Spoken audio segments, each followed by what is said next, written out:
Wait, you're that blonde traveler who's on a journey to all corners of Teyvat, right? Who's asking? Do you need something from us? You bet I do. I was worried I wouldn't be able to find you. I have a letter for you, you see. It's from another Outlander. He was a crafty fellow, let me tell you. Took advantage of a loophole in our mailing system by opting for guaranteed delivery, then filling in the most obscure mailing address I've ever seen. Well, we are always on the road, so yeah, it's pretty tough to get mail to us unless we happen to go to the post office on a whim. So, what address did that person give you anyway? He just wrote, next to a small, white-haired talking fairy. What? So the address is Paimon? Yeah, exactly, right? And if I'd failed to deliver the letter, I'd have been bound by regulation to compensate him. Really, he got me good. I count myself very lucky that I ran into you here. Of course, here it is. All yours. Come on! Paimon wants to have a look too!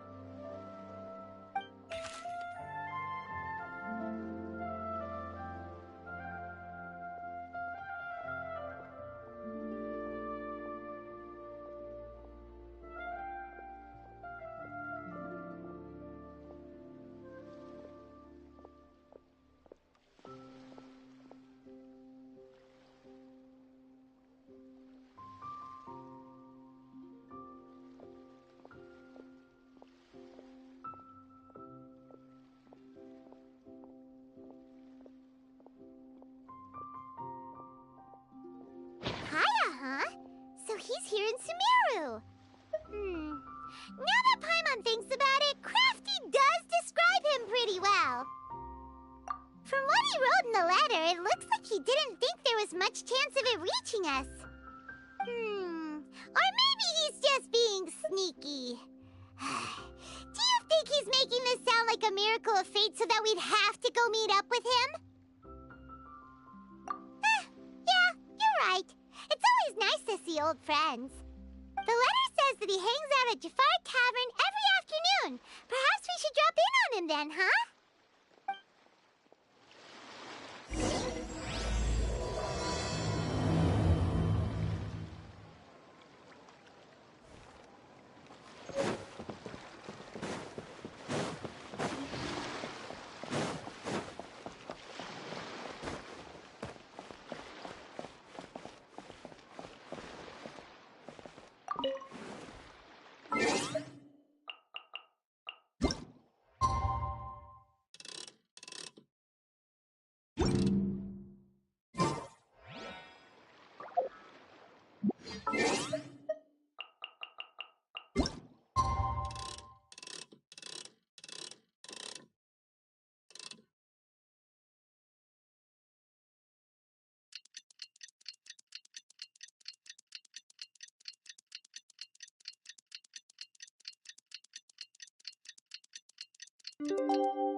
I'll have something I haven't tried yet, boss. Sorry, sir. I'm afraid you've already tried every type of liquor we serve. Oh? Well then, just the bill, please. It's just as well, I suppose. I do have other matters to attend to. Kaya, you're really here! Paimon half thought you were playing some sort of prank on us. Hey, Paimon, traveler. Looks like the gods smile upon me after all. And come now, I wouldn't joke about wanting to see my good friends. Wait a second. You must be here on official business, right? What do you think you're doing spending every afternoon drinking at the tavern? You itching for a lecture from Jean? Not at all. The acting Grand Master positively terrifies me. Why would I ever do anything that might displease her? The truth is, I'm in Sumeru to learn about the alcohol industry here. So despite how it might look, I'm actually at Jafar Tavern for strictly business purposes.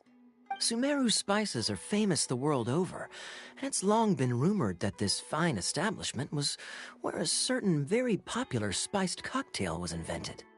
That's why the Knights sent me, their foremost expert in alcoholic beverages, to come and see if it is as good as the rumors say. And how did that go? So far, so good. I'm already in talks with some spice merchants in Port Ormos about some potential collaboration. Yeah, that does sound like a great business opportunity. Guess Don Winery and Master D-Luke are gonna make a tidy sum from this one too, huh? Well, let's not get ahead of ourselves. Whether this lucrative opportunity gets passed along to Don Winery or not depends on how nice I'm feeling. Hey! Using your job to settle personal grievances isn't very knightly, Captain! Oh? What makes you say that? Very sharp of you. I wouldn't say I'm familiar, though. I just came here on the sly once, when I was very young. And?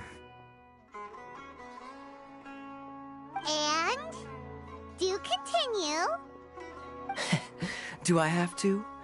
When I said we could talk about the old times, digging up my past wasn't exactly what I had in mind.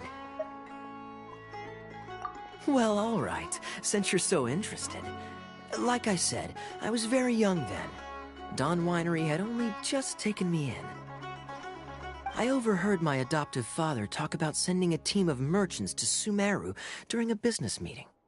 I'm sure you'll agree that everyone's curious about their roots on some level. And my roots? They're in Conria, which is said to have been located deep underground, somewhere near Sumeru. And so I stowed myself away amidst the cargo, and silently joined the merchant delegation on their trip to Sumeru.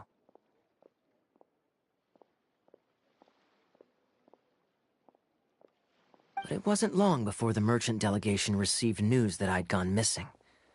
Their leader promptly found me, and before I knew it, my adoptive father was dragging me back home by the ear.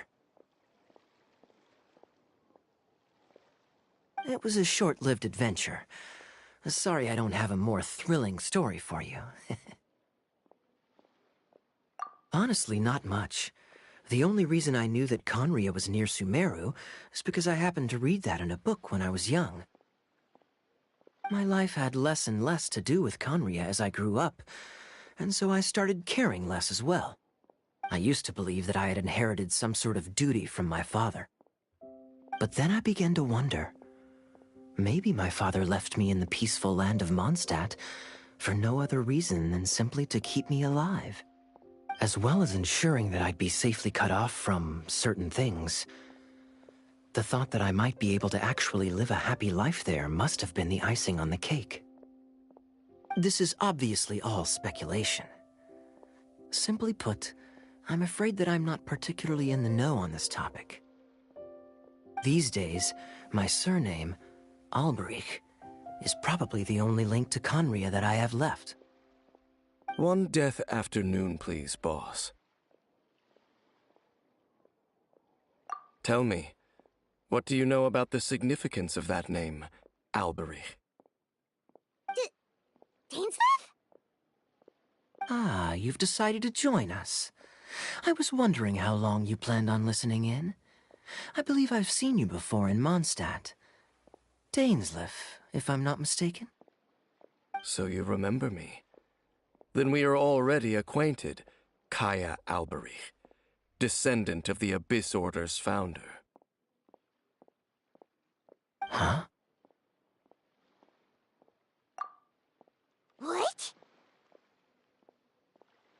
I take it that you weren't aware of this until now, Kaya. Or you wouldn't have been so forthcoming with your surname. Oh my. That's quite a lot of baggage for a surname, isn't it? Though I must say, it does confirm an old suspicion of mine. I suppose that was why my father left me in Mondstadt after all. I'm surprised that you take me at my word without the faintest hint of skepticism. Well, perhaps what you told me just happens to answer some questions I carry in my memories. And in any case, I recognize your eyes. You're a pure-blood Conrian, aren't you? Very clever. Forgive me for being direct, but I sincerely hope this new knowledge doesn't change anything. If you've already let go of your ties to the past, then keep it that way. Kaya, you're not involved with the Abyss Order in any way, are you? Hey, hold on now. This conversation has taken a rather sudden turn for the deadly serious. And I'm afraid that as someone from Mondstadt, I'm not accustomed to this sort of atmosphere. So what if I know my ancestry? Do I strike you as the type who would be... Relax. I'll be just as delighted to hunt down the Abyss Order tomorrow as I have always been. Either way, looks like we're out of time. I've got a spice merchant to meet in a minute, so I'll leave the three of you to carry on the conversation without me. Well, all right then. You go do your thing, Kaya. See you around. And Dainsleif, no need to listen in from the sidelines next time we meet. Let me buy you a drink. You don't really trust him, do you, Dane? You're both from Conria, but you get on like oil and water. The fact is, I still do not know him well. It would be meaningless for me to jump to conclusions. But can a person truly be unaffected by their ancestry? This remains to be seen. Well, I suspect that they call your brother their prince, precisely because there is a succession of sorts. Oh, so if he was the founder, he'd be the king, right? I mean to investigate the Loom of Fate. Do you remember that name? Yeah, the Abyss Order's evil plan! We learned about that back in Mondstadt. Not new. Not exactly. My memories suffer from erosion. But while I was recovering my health recently, I suddenly remembered something. Your brother. He mentioned the Loom of Fate back when we traveled together.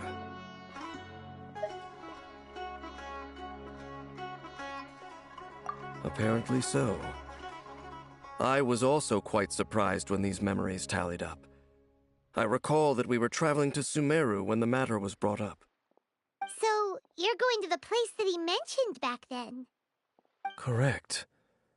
At that time, they must have been introduced in one way or another to this concept. If I recall correctly, we were somewhere in Avidya Forest then. Well, what are we waiting for? Let's go! Maybe we'll discover some secret that's lain hidden for hundreds of years! No.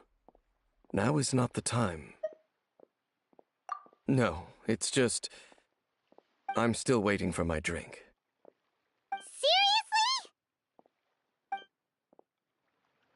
Seriously?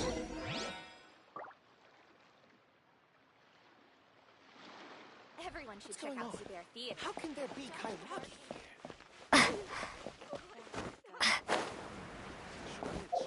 Fresh fruits and veggies.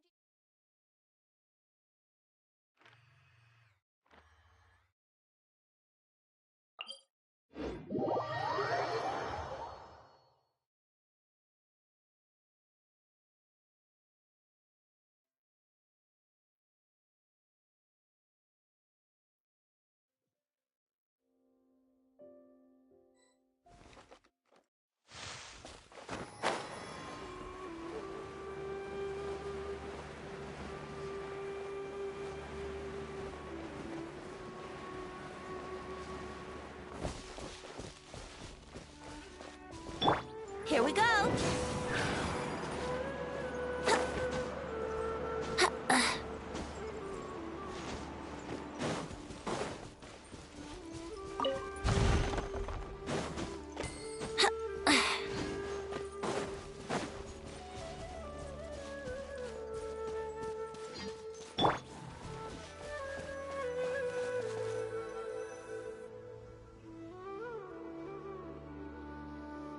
Wait.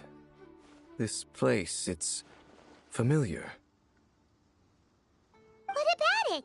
It looks pretty normal to Paimon. Was it like this hundreds of years ago, too? Yes. The forest has barely changed from how I remember it. There is very little human activity here after all. Let's search the area and see what we can find. Is this a field? It must belong to whoever owns that house over there. But it looks like it's been abandoned for a long time. You could be forgiven for thinking nothing was ever grown here. Or, wait, maybe nothing ever was grown here. It's an extinguished bonfire. Forest rangers, perhaps? Looks like it's been ages since it was last lit. And clearly they put it out carefully to prevent a forest fire, too. That's responsible. Nothing else stands out in this area. All that's left is that building. Come on. Wait, we're just gonna go barging in? What if someone's home? Unlikely. There are no signs of life in this area. We should be able to enter without incident. If you say so. Well, you lead the way then, Dane.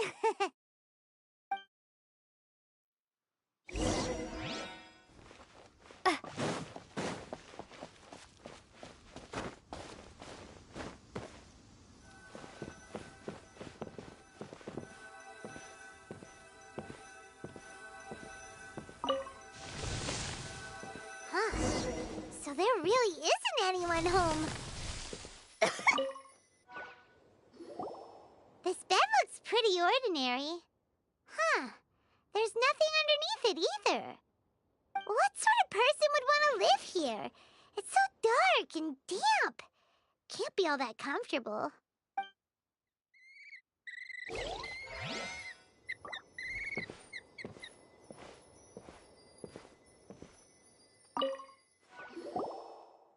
Hey, look! It's a bull! Guess whoever used to live here liked to cook, huh? Can't you smell it? There's a heavy scent of medicinal herbs in here. Oh, so it's a medicine bull? Seems you're right. You've got a good nose on you, Dane.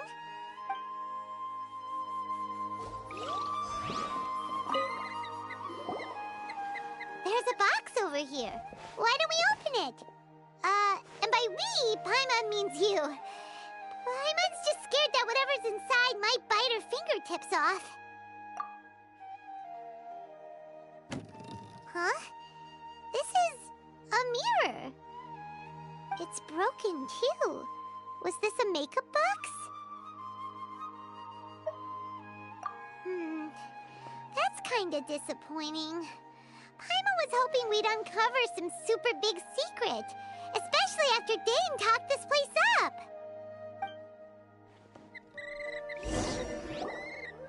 Doesn't look like there's anything else worth our attention here. You sure we're in the right place, Dane? My memories are quite foggy, but my subconscious and instincts both assert that something once happened here. But we'll exhaust ourselves if we search aimlessly. I hear noises outside. Let's go and check. Noises? Is it... It's not much. Just some minor adversaries.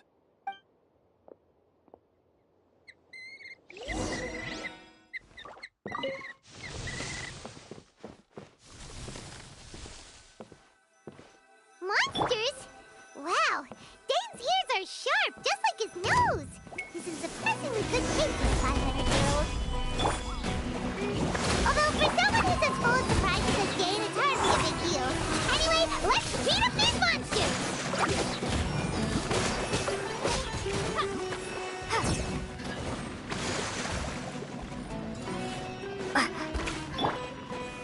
Solidify! Allow me! Let's play!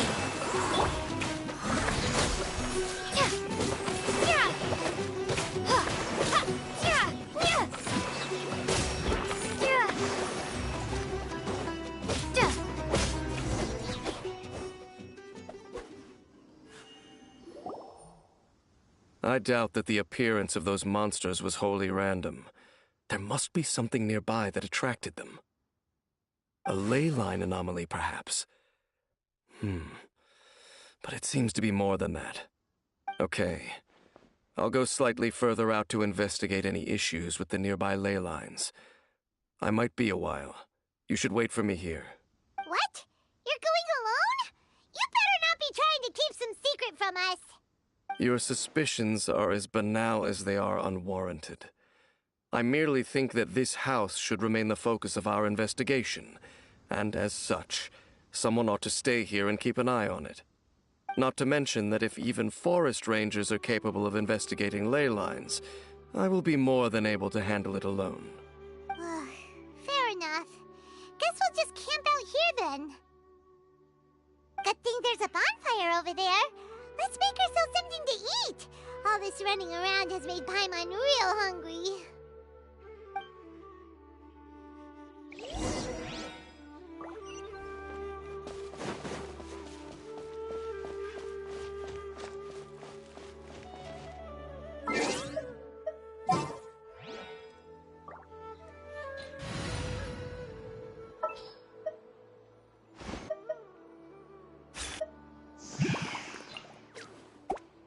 Oh, is it time for me to join you?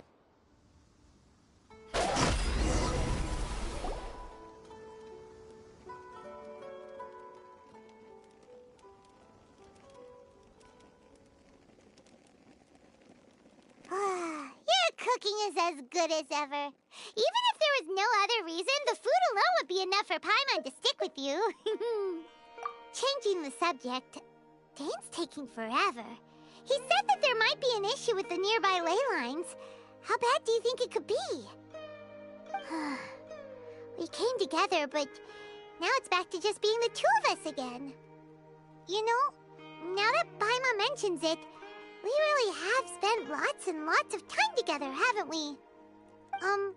So, don't take this the wrong way or anything, but, do you ever get tired of Paimon being around?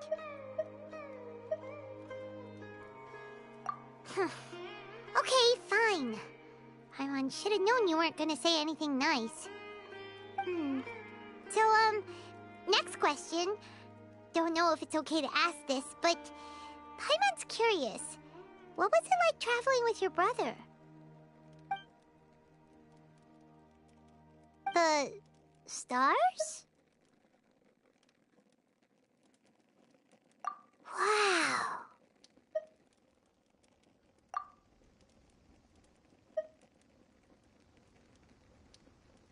Yeah, Paimon understands. Being separated without even knowing the reason why, it's just terrible. But we'll find the truth together. Sure as Paimon's your guide. Just you wait, Heavenly Principles, and you too, Teyvat! You know what? We've talked too long about this sad stuff. Let's talk about something happy instead, 'cause if you're sad, Paimon will be too. All right. It's getting dark, so why don't you rest? Paimon will take first watch. Don't worry, no monster's gonna come and eat you up. Oh, come on! Don't say that! Paimon just wants to look after you for once. Nighty-night. Go on, shoo! Off to sleep!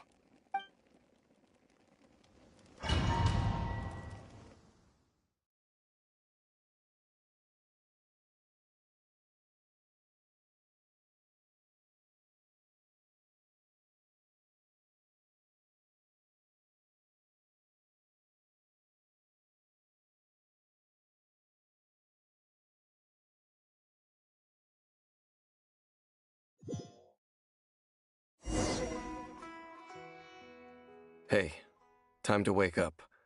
The sun has risen.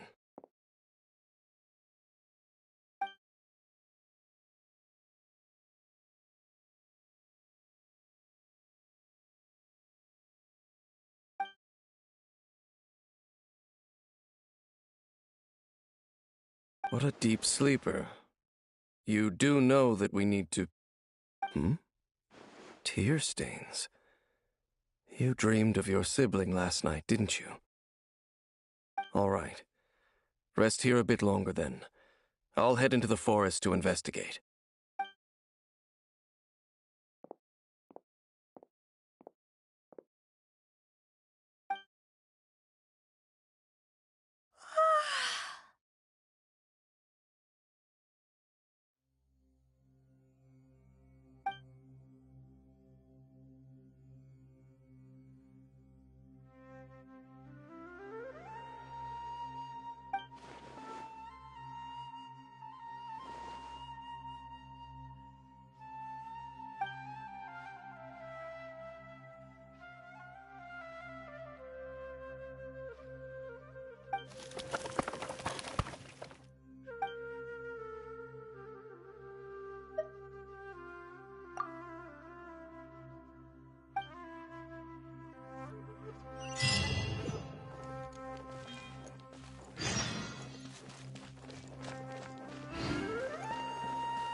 Hold the line!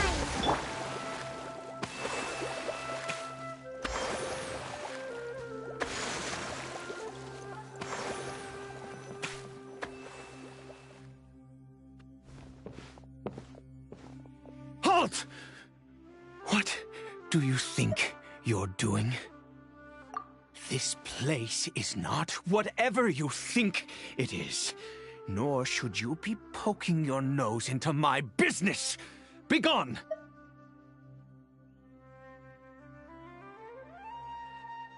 Your travel companion? You mean the one that was keeping watch by your side last night?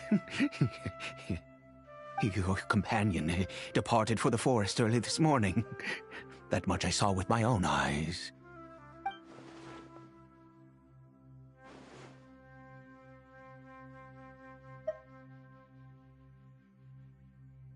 What business is that of yours, hmm? All you need to know is that I claimed this place first, and what I do here is none of your concern. Do I make myself quite clear? Leave.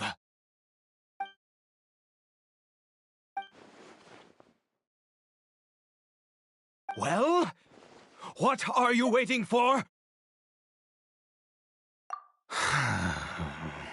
If you must, suit yourself.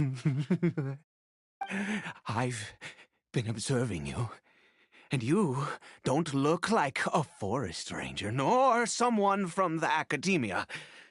Still, I'm warning you, no funny business. Promise me that, and you can do as you please. Okay, fine. Whatever. Just move aside. I'm heading in. You... Oh, go on then. Have it your way. I knew I wasn't going to be able to hide this anyway. Just come in. But no overreacting to anything you see in here, okay? You understand me? Come on, then.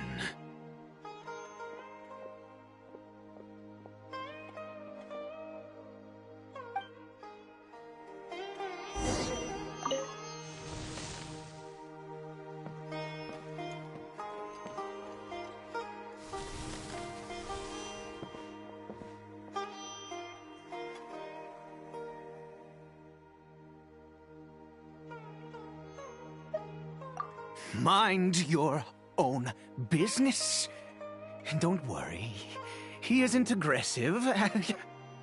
How could he be? He was too young for anything like that. So don't you lay a finger on him. Just find yourself a corner to rest if you're tired or cold. Huh? You know Conria? Who are you, exactly? And how do you know I'm from Conria?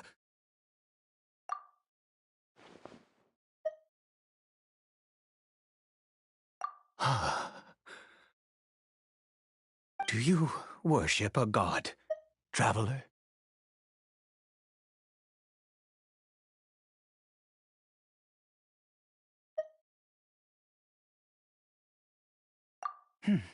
Sounds like you've had an eventful life.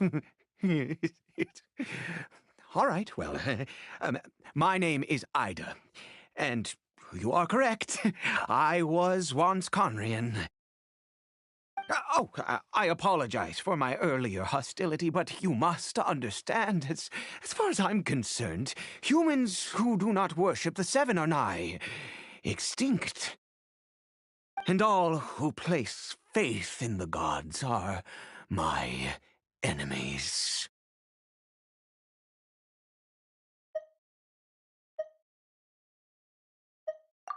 That may be. But the fact is that chances to talk to people like yourself have been few and far between since the cataclysm. This wretched curse of immortality. Who knows how long I must continue to suffer like this? The curse.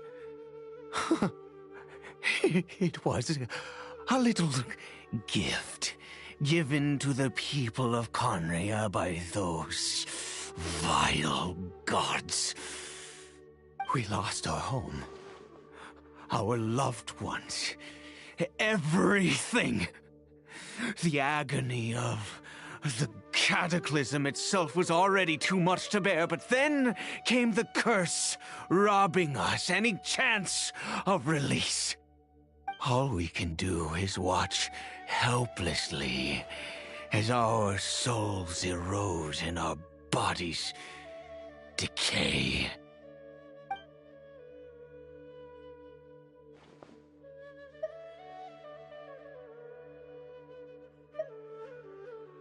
Because, although Conria began with a single bloodline, it was a home to others too.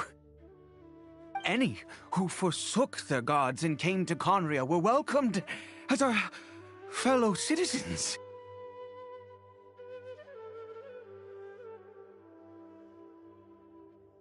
When the cataclysm came, we pure-blood Conrians were declared the greater sinners. Upon us the gods placed the curse of immortality. But those whose ancestry belonged to the domains of other gods were punished with the curse of the wilderness as they fled, turning them into monsters. He is Kari Bear, my illegitimate son. How times have changed. I can say that out loud with no consequence now, but it was once a matter of unspeakable shame. I was a noble of Conria, by blood, but I resented the life that my family had arranged for me. And then, one day, I met a beautiful woman amongst the people. Her roots were in Mondstadt, but that mattered not to me. It was love at first sight. Kari Bear faced great hardship from the very moment of his birth, all due to my selfish desires, and I was never able to be there by his side for any of it.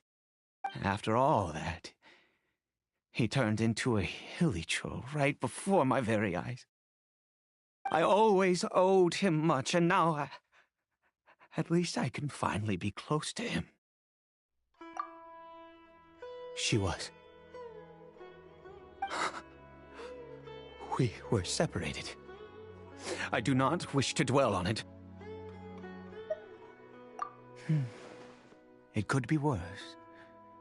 I suffer the pain of loss because I once had everything I could wish for.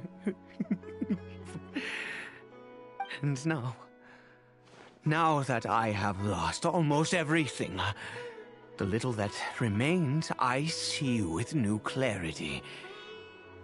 If nothing else, at least I still have Kari Bear.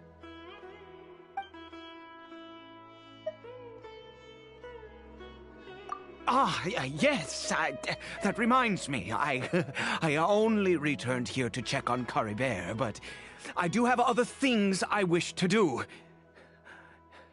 You may come with me, if you're so inclined.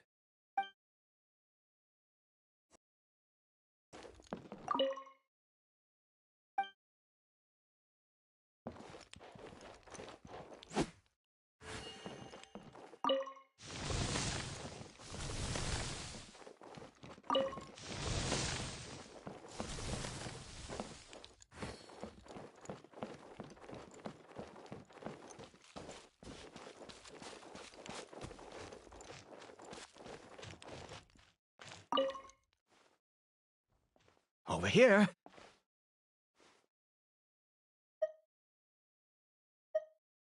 I'm sure you're wondering why I brought Caribert here to Sumeru. Well, it's because he needs a medicine that can only be made here.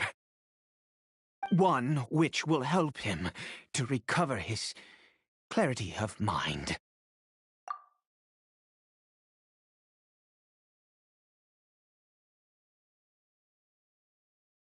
I do not hope to break the curse.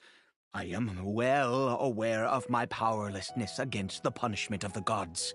But it is said that this medicine is imbued with the power of Sumeru's god of wisdom and can awaken the mind from a state of deep stupor. It has been used in the past to treat cases of mania. I believe that it might just work. I read about it in a book. From the Royal Library of Conria. It was banned. I mean, since this medicine requires the power of the Seven to work. In my youth, I disliked the life of nobility and craved excitement. I was leafing through some forbidden text and happened upon it.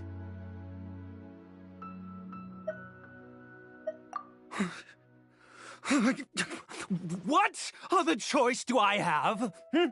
What exactly would you have me do? The gods have already punished us. What does one more sin matter now? Never mind.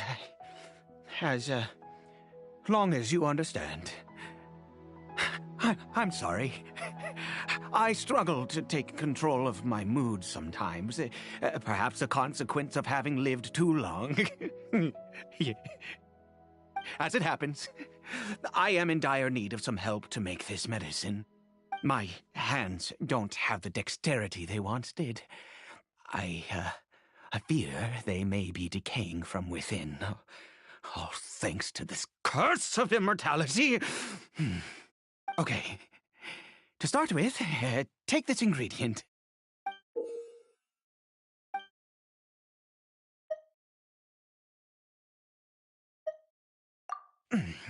Also, do you have any, of Sumeru's regional specialties on hand? I believe they're called Kalpalata lotuses and Sumeru roses. Oh, wonderful! Oh, in that case, we have everything we need. This is the method for making the medicine. You just need to follow the steps.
Is it done?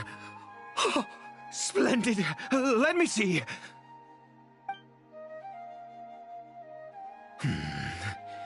In all honesty, I do not know what the end product is supposed to look like. The banned book didn't feature any illustrations. Well, the moment has finally arrived. Curses.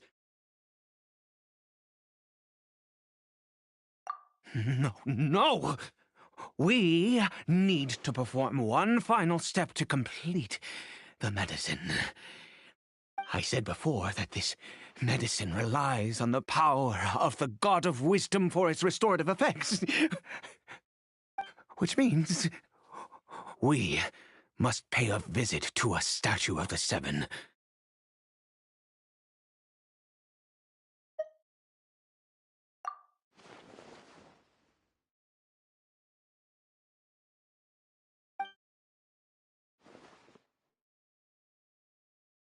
Let's go.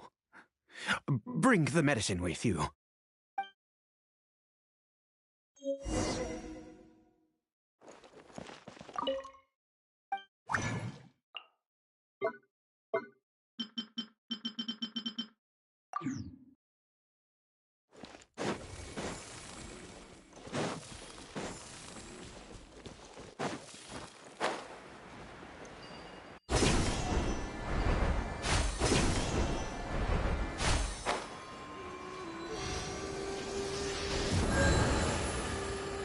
Look at this statue. How can I bow before this thing? God of Wisdom, look at me! I will utter no prayer, nor will I sing your praises. You and your kind destroyed my home, wrought unfathomable suffering on my compatriots, yet here I stand before you. You cannot mock me more than fate itself already has. God of Wisdom, I seek not to disavow myself of the sinful blood that flows through my veins. I wish only to beseech you to have pity upon a young and unfortunate soul, my son, Caribert. He was turned into a monster before he had the chance to witness anything beautiful in this world. This is no fate for a child. If everything the gods have done was in order to have the impious people of Conria bow their heads, then I bow to you now.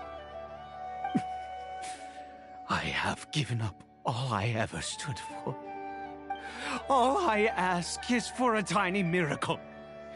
For Caribert to see this world once more. Please, God! I beg of you.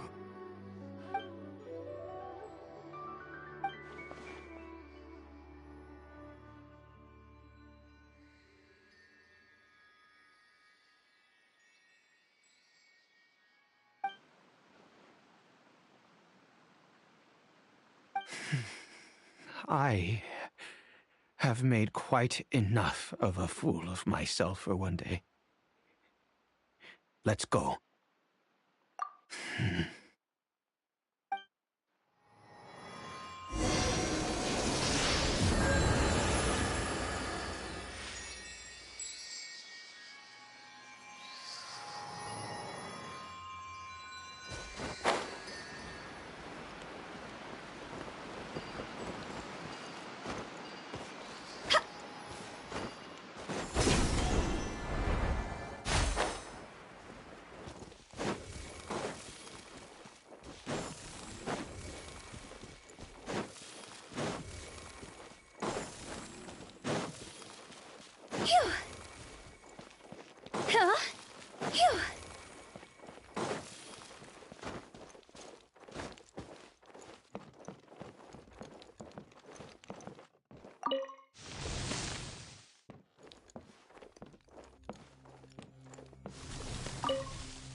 Caribert?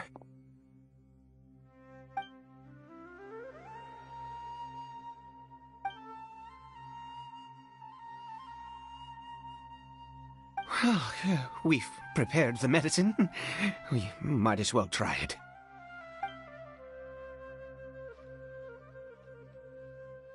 Caribert, it's me. It's your father. Caribert. Caribert, please say something.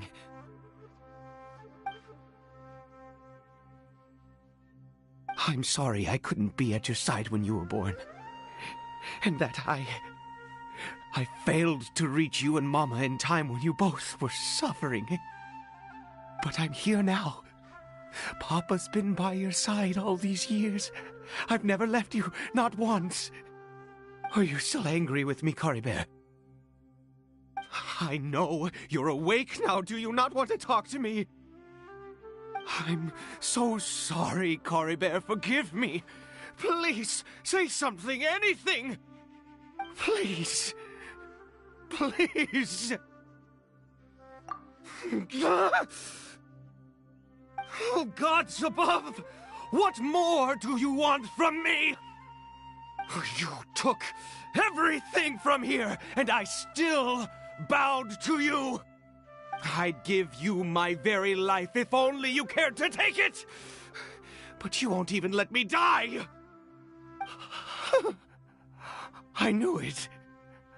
I should never have trusted anything that had to do with the gods. I was just deluding myself. The gods of this world have never stood with humanity, not even for a moment.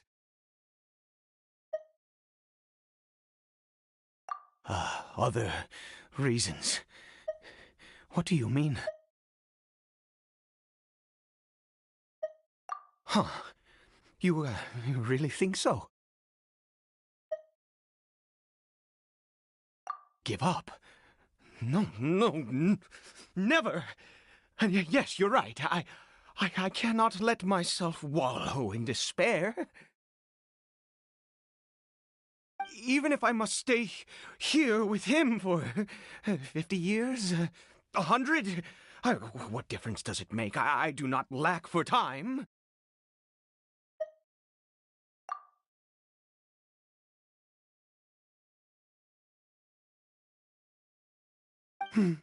Let's go. We'll make another dose. The most crucial ingredient in this medicine is the unusual mushroom, which makes things complicated, but not impossible.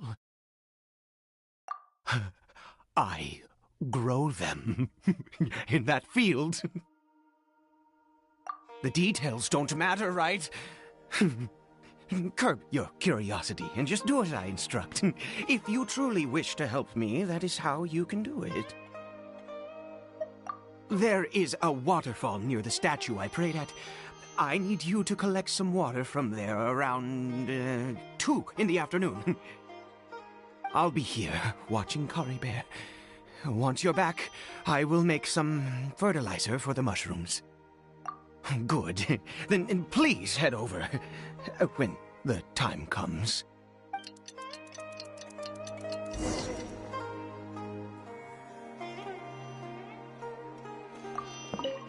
Huh?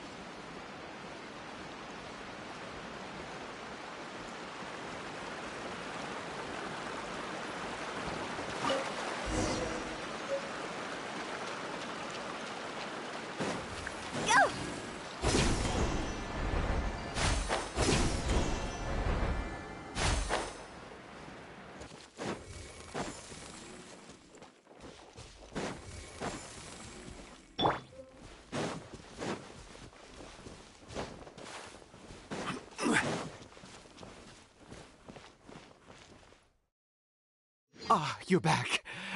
Cory Bear's condition is stable. By which I mean he still isn't responding. Anyway, give me the water.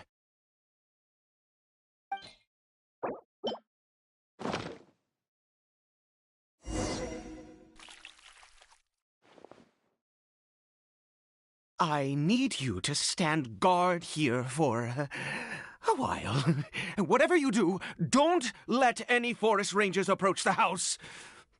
Understand? Ah, good. I'll be back soon. The fertilizer won't take but a moment to make.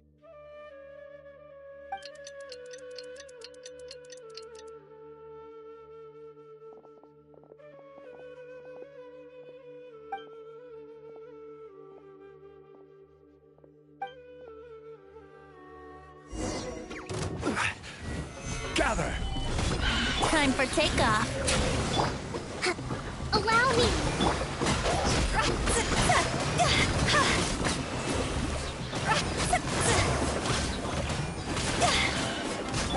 This is order. Here we go. Wouldn't gliding be fast?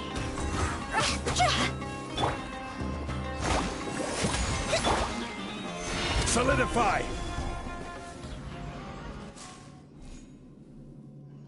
What happened? Was it monsters? Oh, thank goodness you were here. I couldn't have taken them on all by myself. I'd have to hide and wait until they were gone. Oh, yes, I've got the fertilizer. The effects can take some time to kick in, so let's get on with it.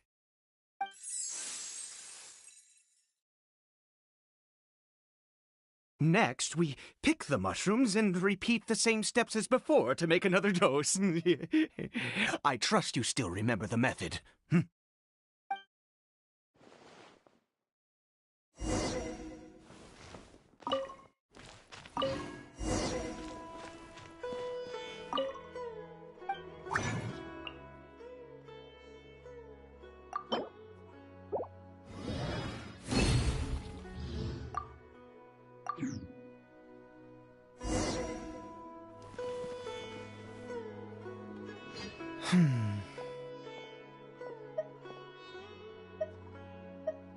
Oh, sorry.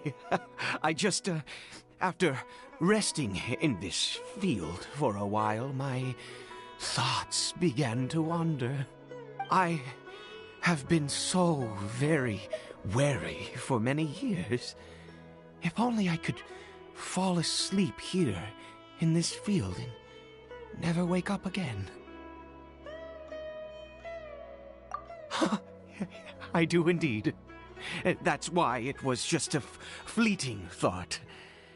Thank you for your help once again. And now, for the final step. Back to the Statue of the Seven.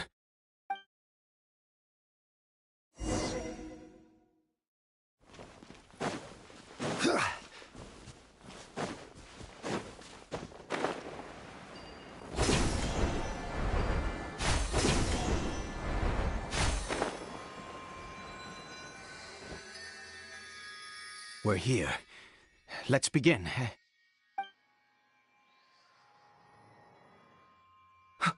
Wait a moment. Hey, what was that? Cory Bear? Oh no, he must have left while we were too busy preparing the medicine to notice. Come on, we have to catch up with him.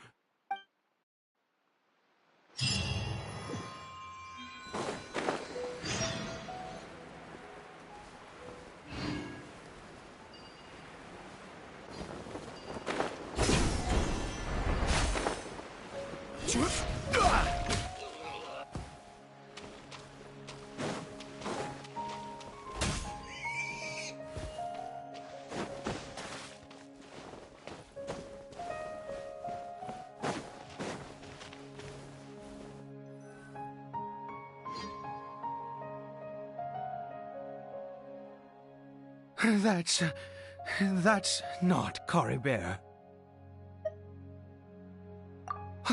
Right. Cory Bear's scarf was a gift I once gave to his mother. I use it now as a marker of sorts. My eyes must be going. How could I not recognize my own son? This decrepit body of mine. Yes. It doesn't seem interested in us in the least. It seems intent on walking in that direction. Where could it be going? Yes. The more we know about Hilly Churls, the better.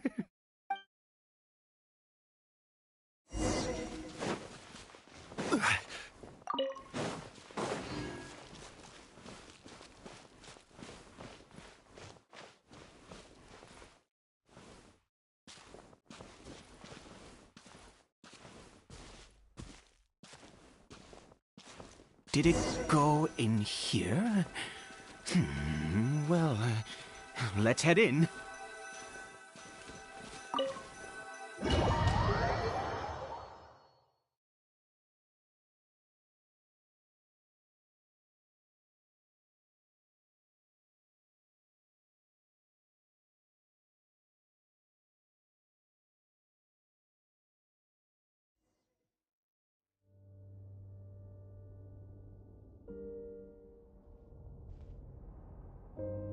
What a ghastly place. Has it always existed? I swear I've never noticed it before. Huh. It looks like they're, worshipping. Sometimes walking, sometimes kneeling in worship, and it appears to be in earnest. I've never seen anything like this in all my life. What in the world does this place conceal? Oh, there's only one way to find out.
Is this a teleportation device?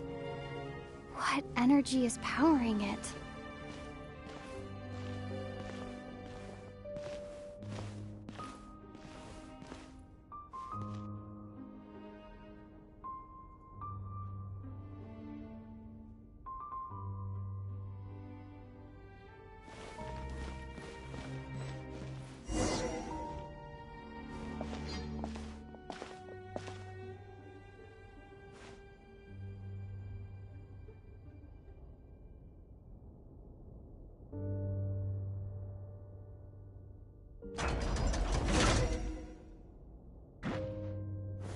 Stabilize!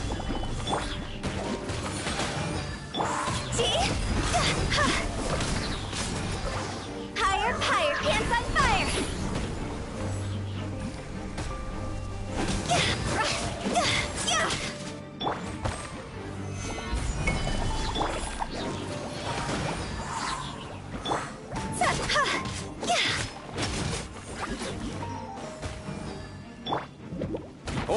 find you.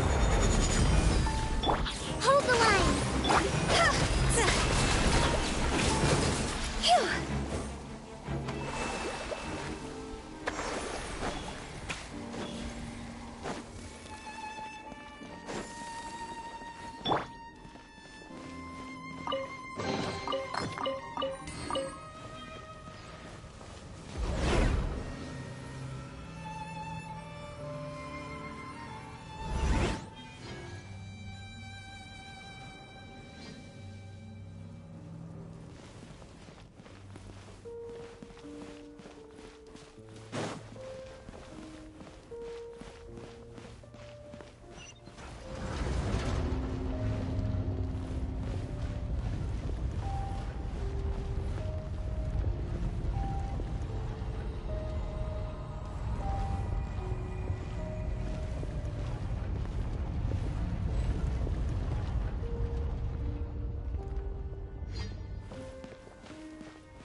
Allow me.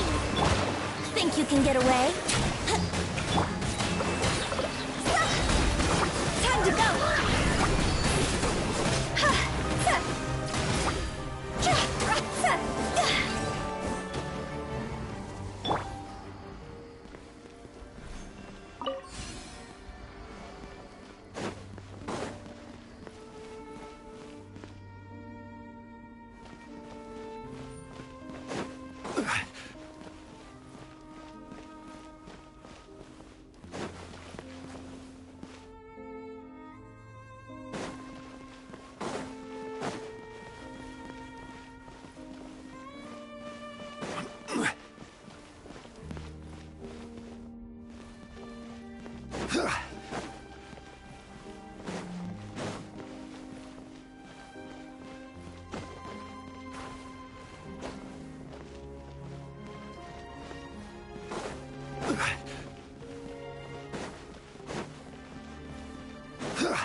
How did I get on the ceiling?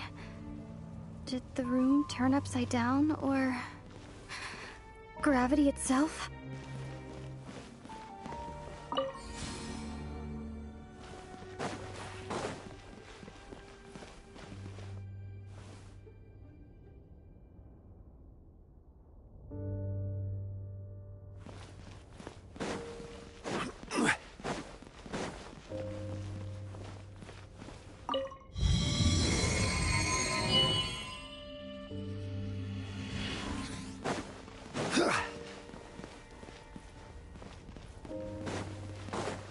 Seems like I need to find a place to insert the rune.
humans. Fate has not granted you the right to enter this place.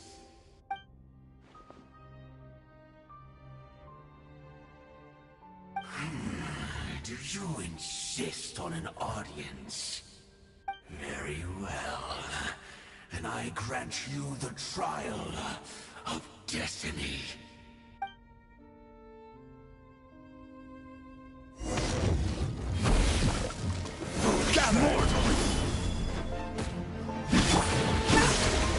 Can rebuild. Let's play!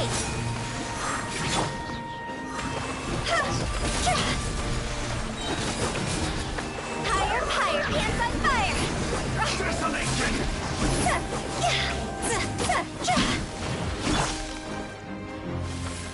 Solidify! Time for takeoff. Hold the line.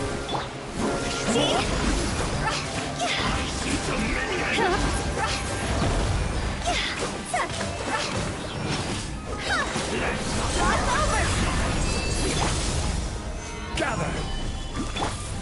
Desolation! Conquers all! Rest and rebuild. Perish in the storm!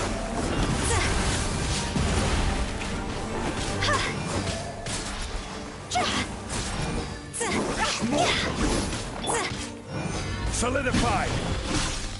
Shall succumb! Hold the line. Freeze and devour! Desolation!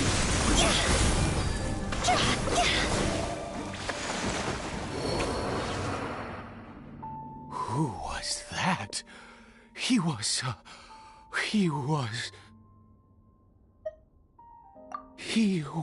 a perfect being. I'm in awe. He had the most wondrous aura, a perilous yet beautiful power. Oh, truly mesmerizing. And yet, you were able to defeat him. Oh, your strength is greater than I had imagined.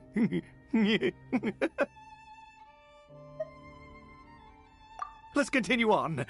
I find myself growing more curious by the second and more excited.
I think we've made it to the end.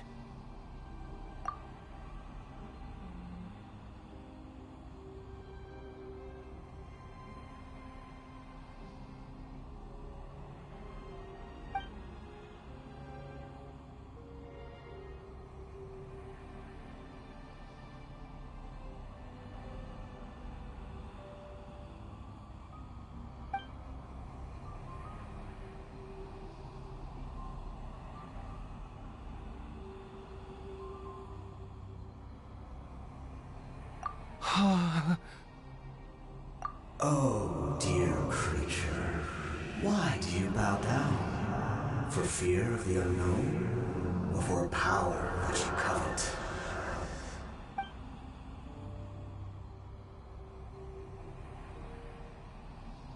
Oh, dear creature, why do you bow down? For I am no god. I am but a sinner. You are like a flower, born in sin, yet pure, spotless. I know your fate well. You need no longer hold back your resentment, nor accept the countless lies.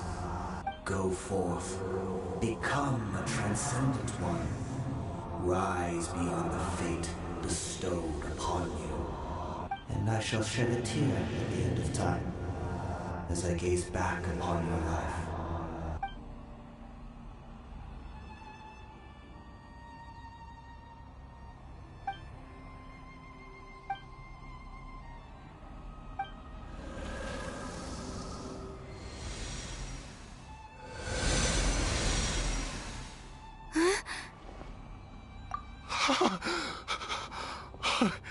What just happened?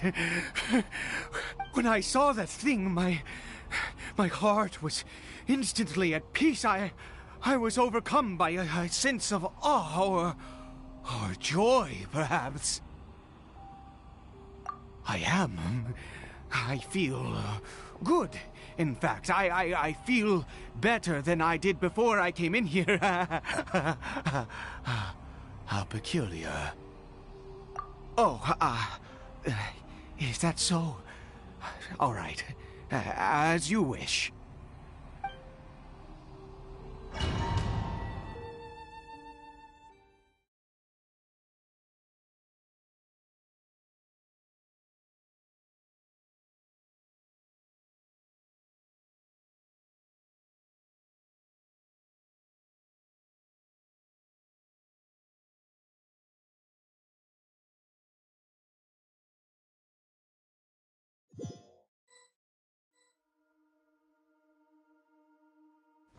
Caribert!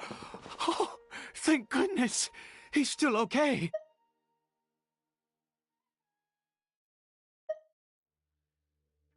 I have a strange feeling that what just happened was meant to be.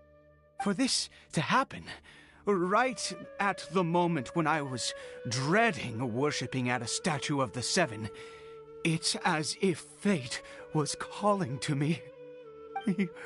You say that I bowed before that thing, so perhaps it might be just as effective. I have to try.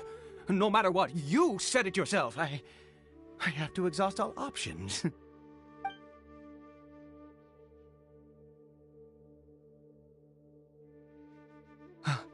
Caribert?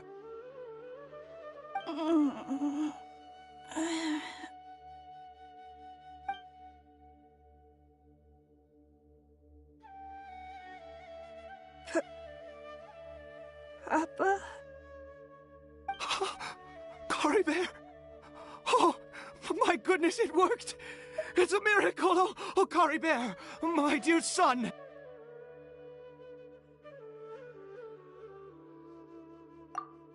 You see? It worked! Caribert can speak again! Where's Mama? Mama is... Caribert, look at me. Do you know who I am? Of course. Your Papa. Yes! Salvation! Sweet salvation! Yes! Yes! This is what this feeling is. How do you feel, Caribert? Are you fully awake now? Yes. It feels like I just woke up from a long, long sleep. I dreamed that I was hiding in a little room.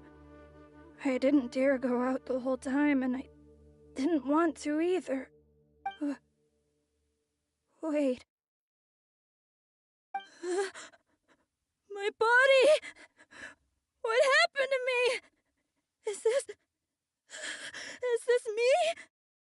Papa?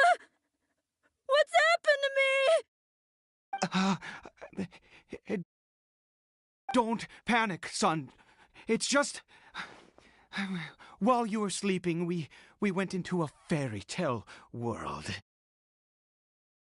There's no more Conry here. No more home. But, do you know what that means? No more red sky. No more end of the world.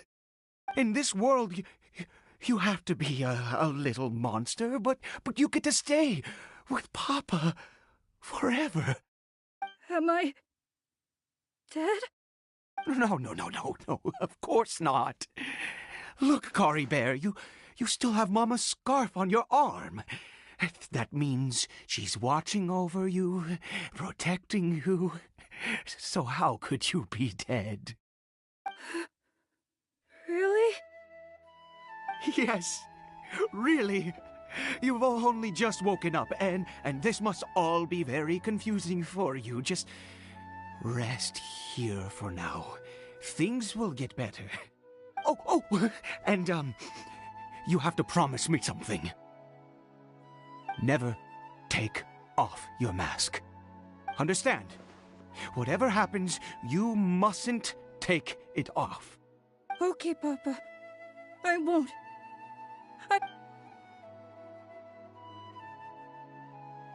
Not since that day have I been so glad as I am now.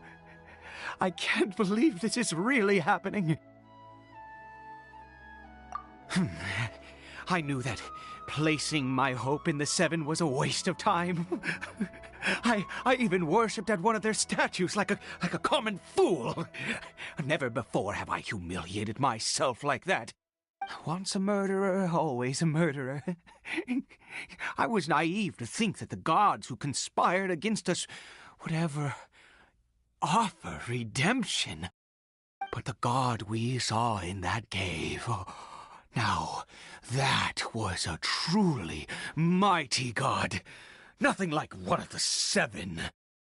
That wondrous power, it was truly enchanting. Surely that must have been the reason I bowed down. Now then, after one beseeches a god, and the god responds by answering their prayers, should they, do something to show their devotion? Piety is hardly my area of expertise. But surely I should honor the god that has honored my wishes. A sinner? Oh, don't be absurd. You don't know a single thing about him. How dare you utter such blasphemy? You and I have both witnessed his divine power. When has the Seven worked a miracle like this before? Never! He is a god, mightier than they, and yet you would call him a sinner.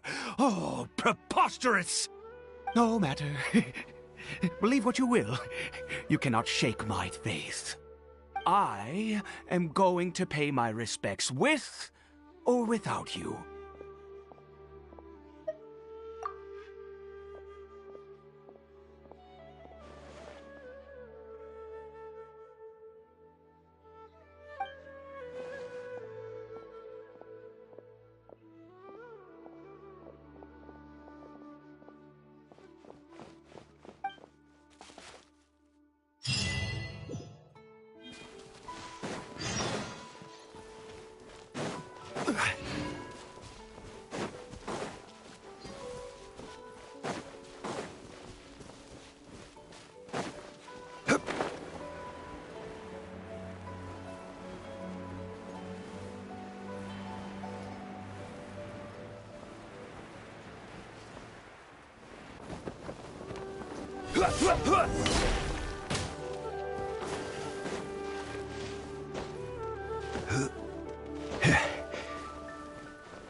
This is order.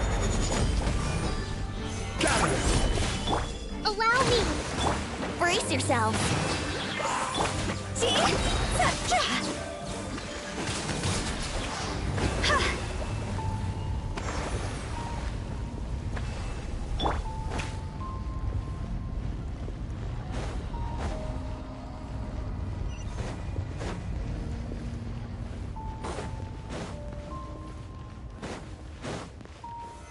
Solidify!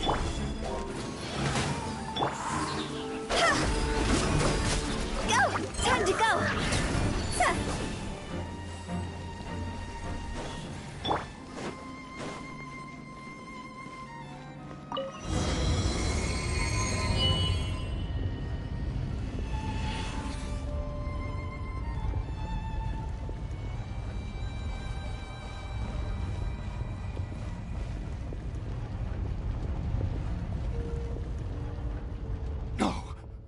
Impossible! What happened? The Hilly-Churl worshippers have disappeared too? Was it all an illusion? That's true. Yes, it can't have been an illusion. I still feel that awesome and wondrous power flowing through my mind and body. It was neither illusion nor coincidence, and certainly no dream. It was a wonder. Yes, a divine wonder. Let's go, traveler. There is surely a reason for its disappearance, and I do believe that someday in the future we shall see it again. Could he really have been a sinner and not a god?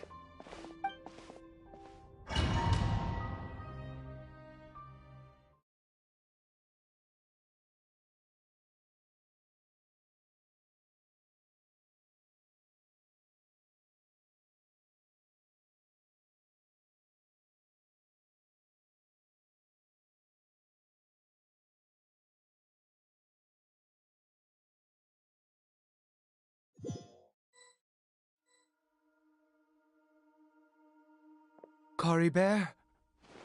Where has he gone? Oh, no.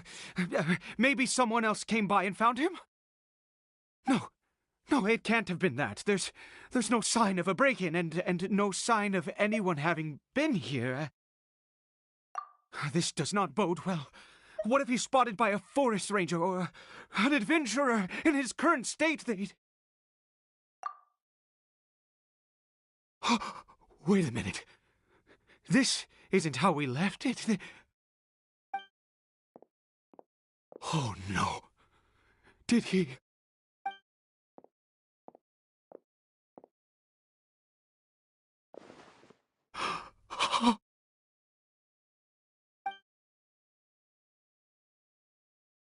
The mirror! It's broken!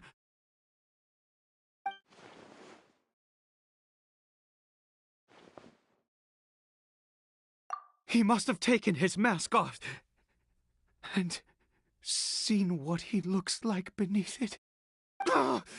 If he'd just done as he was told! We have to find him.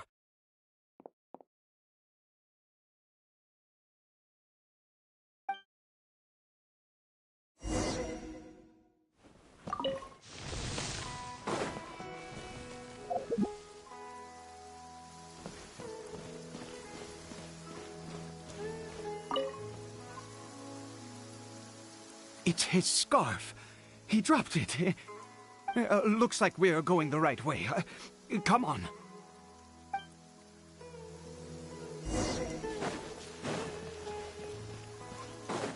Cory Bear! Cory Bear! Where are you?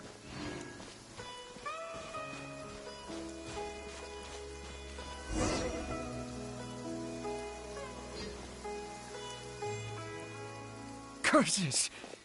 Forest rangers. Hey! Who are you? We haven't seen you around here before. What's your business here? Have you seen a Hilly-Churl? A Hilly-Churl should have come past this way. Have you seen it? I asked you first. Don't make this more difficult than it needs to be. I said, have you seen a hilichurl? Hey, whoa. Look, sir, there's no need to get so worked up. There are hilichurls everywhere. What's the big deal? We see plenty of them out here. Exactly. Matter of fact, we just took out a few of them back there. Those dumb boneheads. You... Forest Ranger scum! You spawn of the Seven are all the same! I'll have your heads if you so much as laid a finger on Curry Bear! You're raving mad! You've got some gall coming here to our nation insulting the Forest Rangers! Curse you all, Forest Rangers!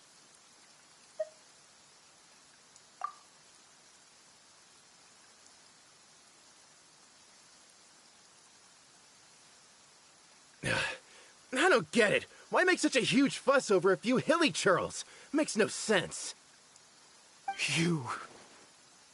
He'd only just regained his mind. How could you do this to him? So tell me, Forest Rangers, did you really spare none of them? Did you really take out every last hilichurl you saw? Jeez, you're really not gonna let this go. Fine, you weirdo. If you must know, I happened to cross paths with a solitary hilichurl when I left the team to, use the toilet. I was frightened at first, but it didn't seem to have any interest in me at all. It was just bumbling along in that direction, so I left it alone. Yes! Wonderful! Wonderful! Let's go! We have to find him! Wait, you're leaving? Not even a thanks for the info, goodbye?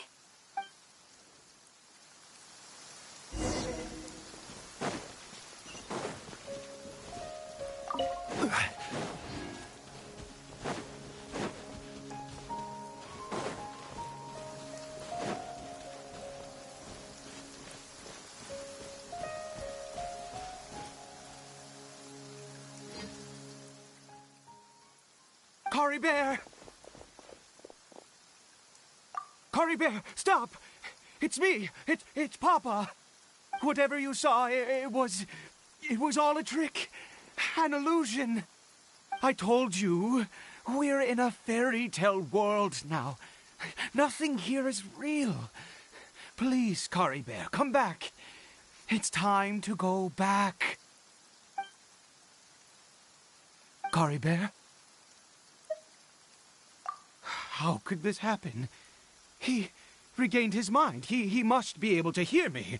Surely. Come, Curry Bear. We have to go home now. Papa's here to take you home, all right?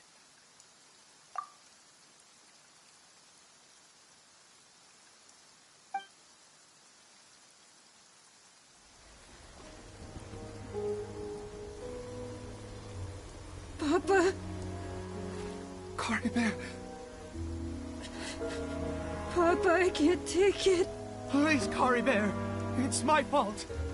I'm so sorry. If only I'd known. It's all too much. Papa?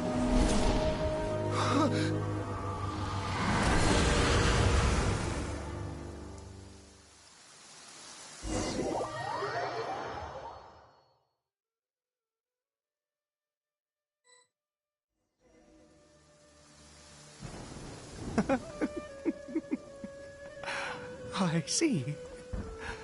I understand now. Finally, it all makes sense.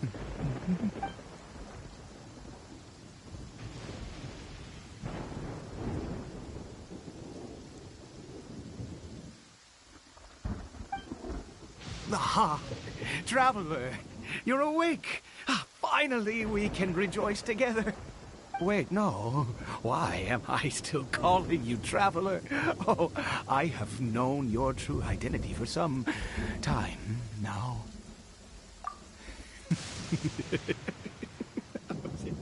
I suspected it was you. Oh, from the beginning.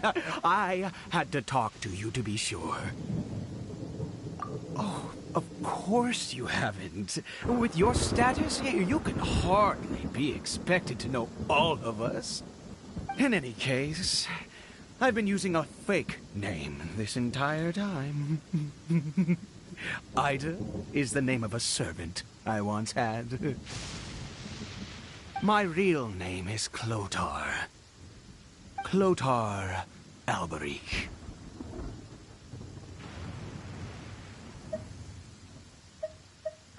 You saw it too, didn't you? Unmistakable, the power inside Caribert and the power of the one you call a sinner. It was one and the same. I am positive now. It's the power of the abyss, isn't it? Oh, at long last, I have seen it with my own eyes. That is no business of yours. A sinner. Yes, salvation for a sinner can only come from a sinner. Caribert did not deserve his fate, but now it's wonderful. He will be able to weave his own destiny anew. Born into abject sorrow, he shall now become the loom of fate.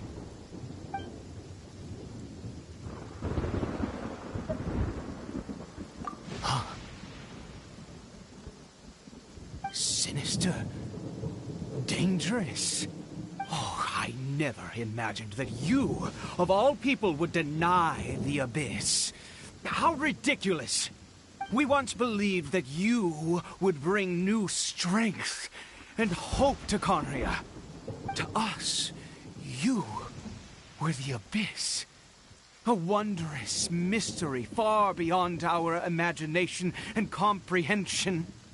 And the one who controls the abyss can control everything. We yearned for that future. We looked to you to take us there. But what did you bring us instead? Oh, Prince of Conria.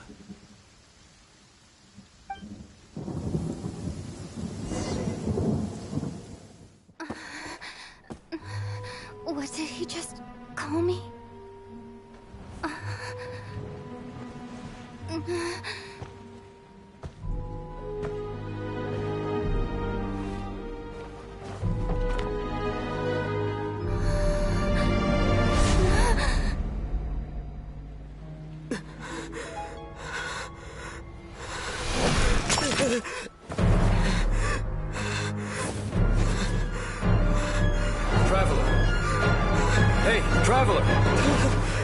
Traveler!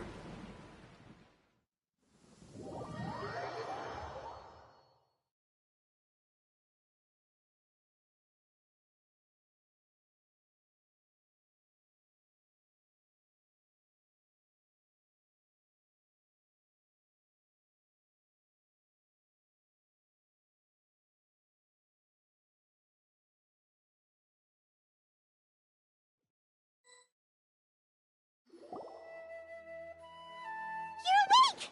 Oh, thank goodness you're awake! Paimon was worried sick! Traveler? Traveler? What happened while you were unconscious?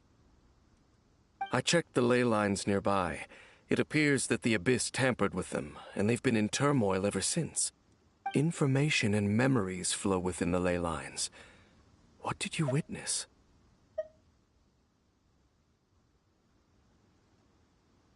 You mean Clotar Alberic? After founding the Abyss Order, his faith in the Abyss led him to do a great many things. But the curse of immortality continued to torment his body and mind. And in the end, neither his faith nor the Abyss he worshipped could save him. After 100 years, he lost his mind completely and was never seen again. Yet his dark legacy lived on. The defiled statue that we encountered previously was just one perverse product of his use of abyssal power during his life. You could say that. He wouldn't be the Abyss Order's prince otherwise. Are you alright? You have a troubled look on your face. What happened?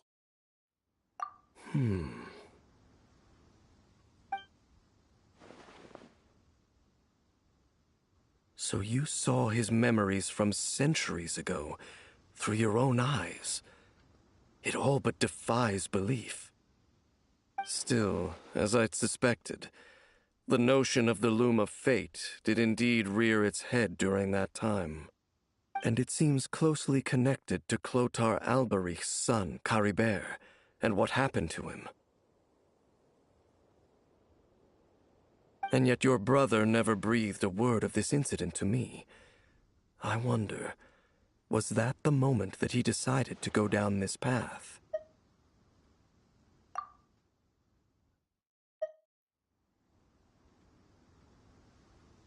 Indeed. Clearly, this series of events sparked a long period of deep contemplation. This was where it all began. What is it? The field? What does that have to do with anything? You mean here? Well, let's start digging and see.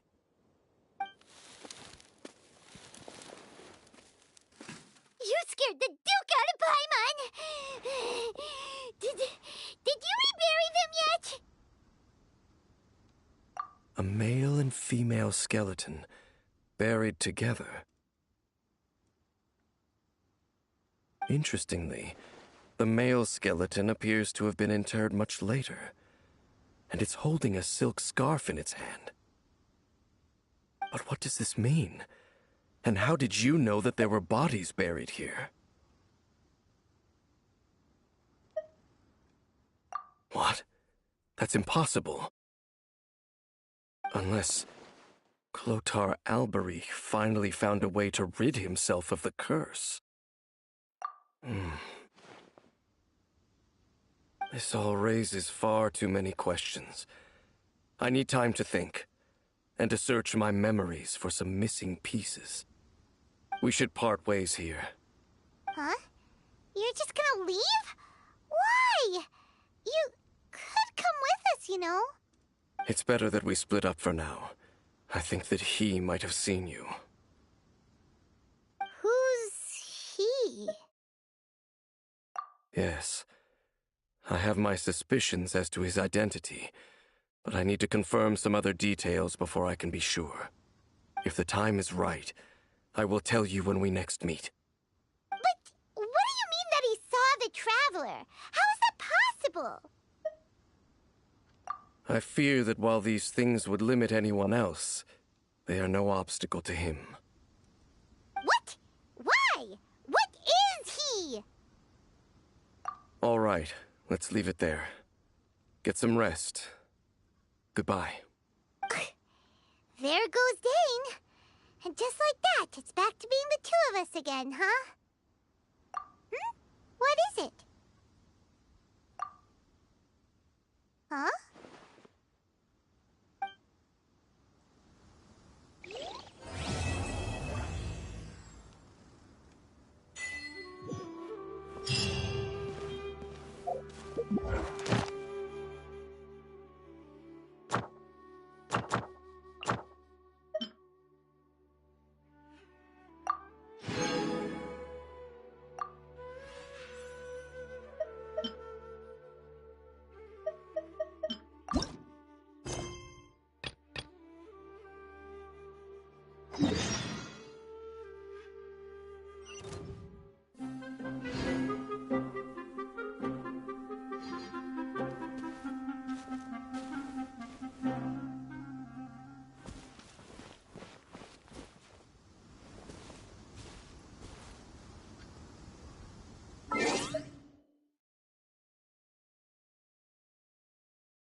Osman.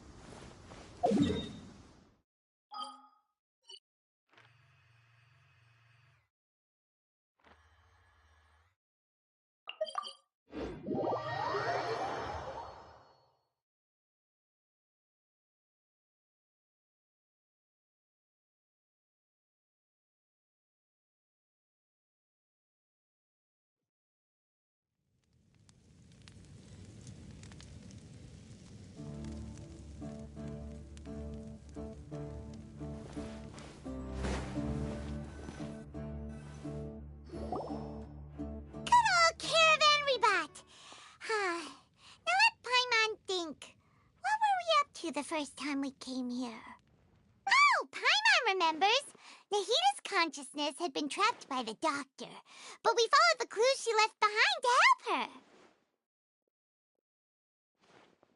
So much time has already passed since then, and it seems Sumeru's changing for the better now that Nahita's in charge, right? Paimon just hopes this peace will last a long time, and then Nahita won't have any more new problems to deal with. Yeah, guess you're right. We somehow always find ourselves right in the thick of it. Who knows what will happen next?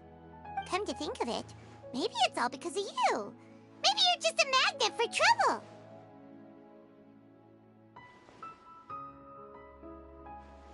Huh? Me? Before Paimon ran into you, Paimon never ran into any trouble. At most, when she was super tired, Paimon got caught in some strange whirlpool and sucked out into sea. And even then, you fished Paimon out! Anyway, for Nahita's sake, maybe we should think about heading to our next destination for now. Ah, look who it is. Running into you in a place like this? I can see you two still love wandering around. Oh, it's Dia! Since when are we just wandering around? We're usually taking care of some serious business. Even though it may have nothing to do with our journey. But never mind that. What brings you here? I just finished a commission in the desert for a usual client of mine. Nothing too interesting. Just escorting a shipment of goods. I'm on my way to report back. That's when I saw you two all the way over there, chatting away. What were you two talking about anyway? Huh? You serious? Can't say I saw that coming. But you are travelers after all. I guess you'd never stay for too long in one place. Bumping into you like this will become a rarity. I'm starting to feel sad just thinking about it. Hey, how about I gather a few mercs to escort you two? What do you say? Thanks, but no need. Oh, Paimon had no clue you'd miss us so much. But don't worry, we'll come back to see everyone when we get a chance. Sounds good. All you need to do to get to Fontaine is cross this stretch of desert and navigate some waterways. Knowing you two, I'm sure it won't be anything you can't handle. So, when are you leaving?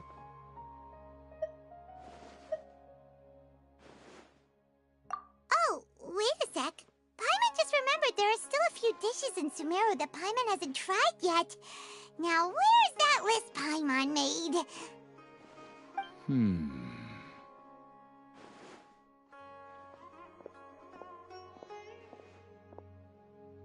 I see. Guess you won't be needing a going-away party or anything. It's sad enough to see you go like this.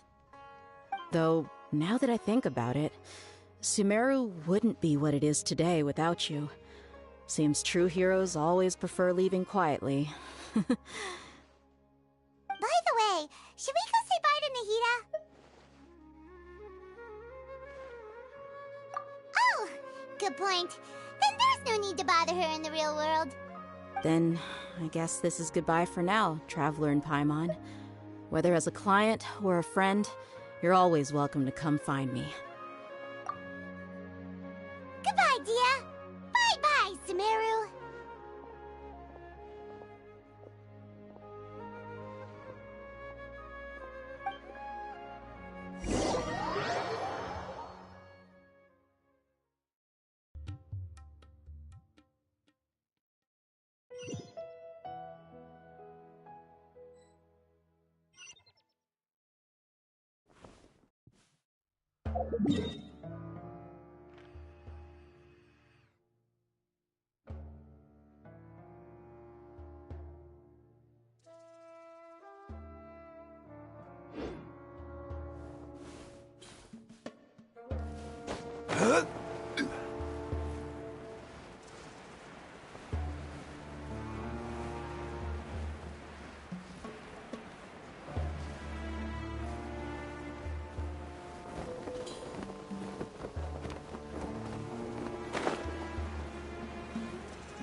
Yahoo!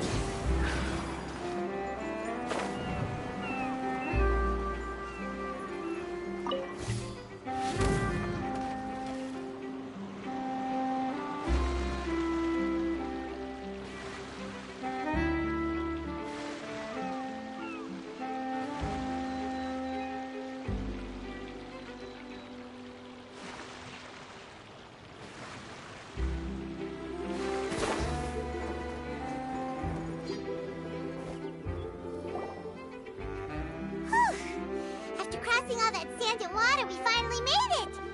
Oh, this must be Fontaine's port! Wow! Everything looks so advanced in Fontaine! Paimon's heard that the industry here is extremely developed, and there are all kinds of unusual machines!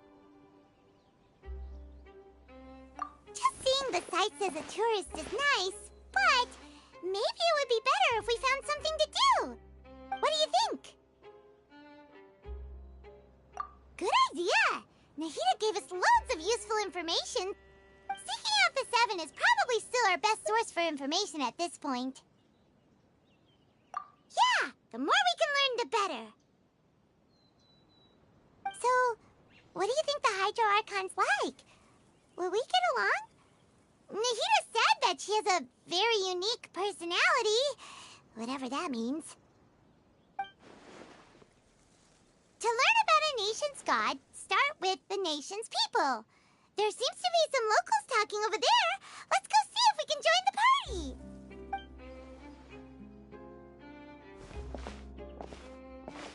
If you ask me, it's a tragedy how things ended for him. Clearly, he was a pretty decent person. Yeah, I didn't expect that kind of ending for him. I thought he would at least fight on a little longer for his family. I was expecting a sudden plot twist, but it's a pity that it never happened. Still, his story is quite the tearjerker.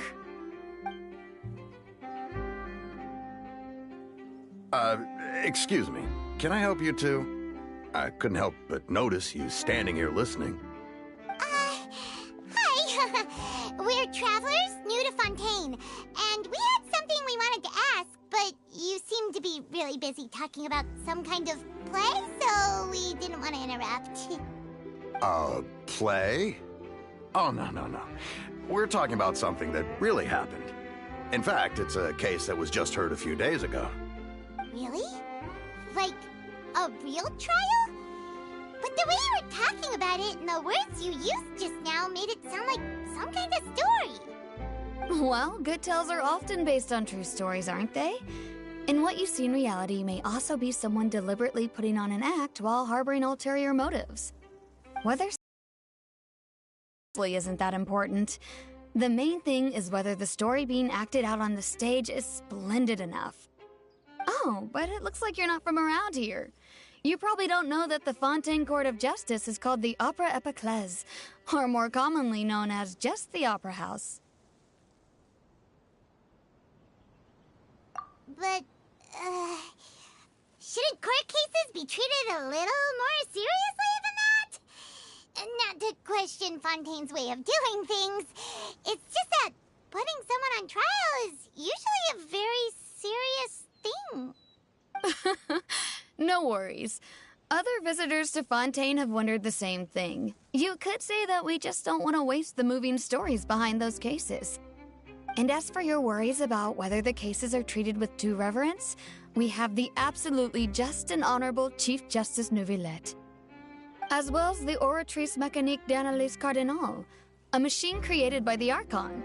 Between the machine and the Chief Justice, false charges and injustice are a thing of the past now. The Oratrice? Is it some kind of machine, too? Oh, Paimon's curious. We should check it out if we get the chance. Wait, Paimon almost forgot to ask you our question. Do you know what we should do if we want to meet the Hydro Archon? Oh, that's easy. Just go to the Opera House. Lady Farina practically lives there. You could definitely say it's her biggest passion. I think what they mean is that they wish to speak with the Archon personally. In that case, I'm afraid it's going to be a tad more difficult. You'll have to make an appointment well in advance, and it'll depend on whether or not she has any time slots available. Huh. Is the Hydro Archon super busy taking care of official stuff? Wait, didn't you say that she's always at the Opera House? No. Lady Farina seldom takes an interest with the nation's affairs. The reason it's difficult to make an appointment is simply because she's incredibly popular. That's right. After all, she is the Archon. Though she may tend to get a little dramatic from time to time, people can't get enough of her. Huh. First time Paimon's ever heard of an Archon being described that way before. Wait! Paimon gets now!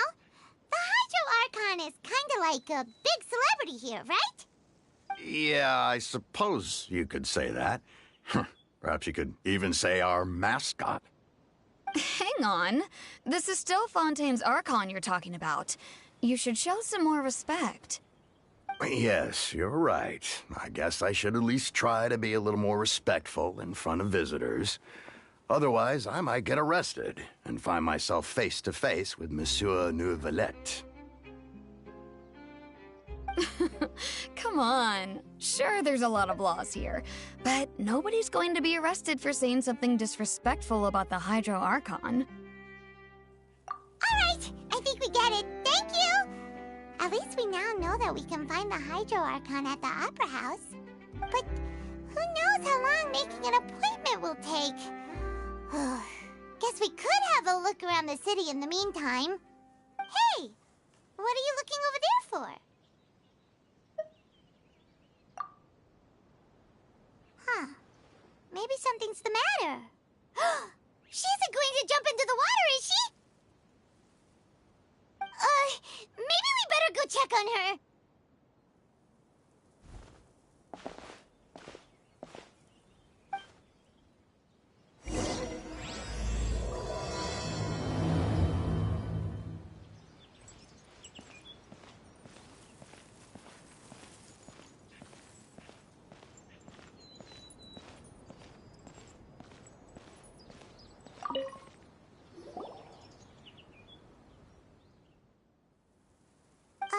Hello there.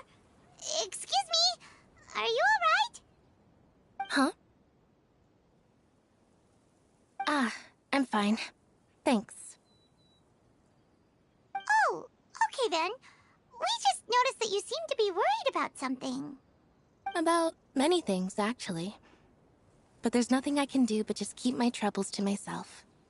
I was just reminiscing about a place my brother and I would play when we were kids. It was just atop that hill over there. See? You're pointing at the sea. Wait, are you saying that you and your brother lived in the water? Though people call the waters around Fontaine a sea, it's actually just an inland lake that's filled with fresh water. And though I can still see that hill clearly in my memories, now it's been completely submerged. He would skip and jump, tossing sand in the wind. The sun shone brightly, and the air was filled with the scent of the sea. But now, the water is gradually swallowing our memories. It won't be long before it swallows us. Sorry. Paimon doesn't really get what you mean. I don't believe we've had the pleasure of meeting. Are you Lynette's new friends? Oh, and you are? Thanks for looking after my sister. She often comes here to reminisce about our childhood, that's all. There's no need for any concern. Allow me to introduce myself. I'm Linny, and this is my sister Lynette. If I had to guess, I'd say you must be travelers from abroad. Nice to meet you! Paimon is Paimon, and this is the Traveler. We just arrived in Fontaine. We were just talking with your sister. Even though we didn't really get what she was saying. I see. It's unusual for Lynette to be so willing to talk with anyone. In fact, she seldom speaks at all. I'm usually the only one she ever talks to. Oh, really? Then you two are just like us! Paimon's always the one talking for some reason.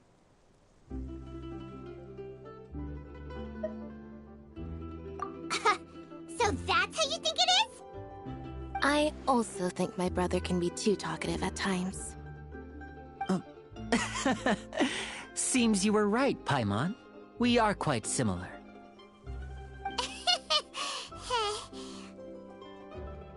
So, what did Lynette mean just now when she said that the water is engulfing your memories, and that it won't be long before it engulfs you too? Oh, that. It's from a prophecy that's been circulating in Fontaine for some time now. Well, I suppose prophecy isn't exactly the right word, because that implies a certain amount of uncertainty. There's no doubt about what's happening in Fontaine now. Where to begin?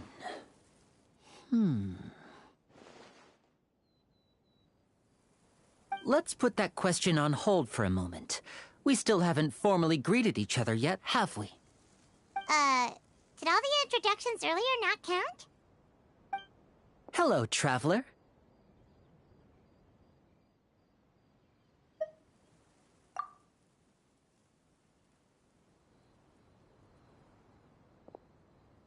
And hello, Paimon.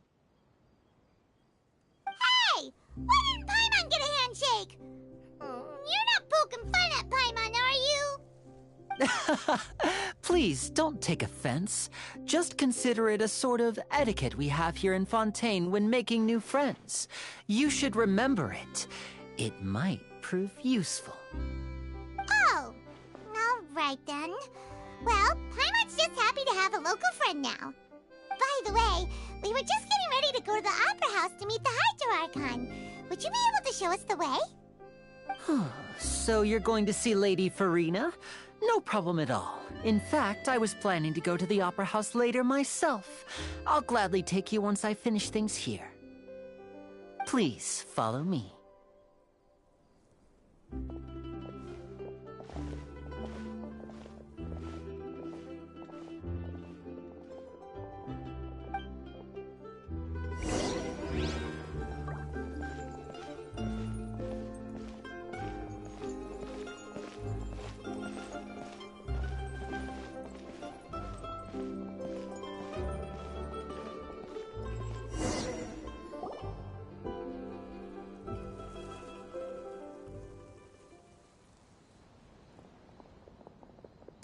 You said you were going to see Lady Farina?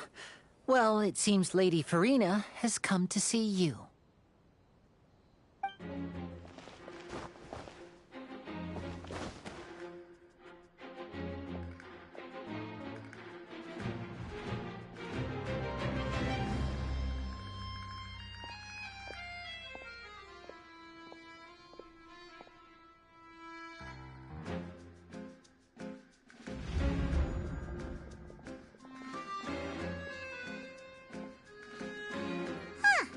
So, she's the Hydro Archon? But how did you know we were looking for her? My dear people, rich and poor, those with cup in hand and those with nothing at all, raise your glasses in celebration! If you don't have one, then just raise your hand in lieu.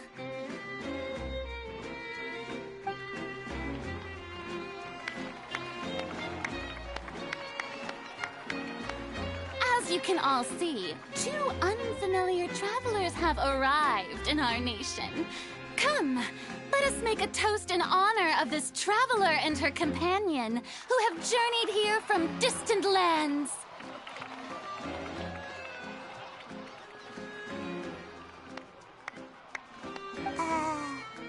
Is she talking about us?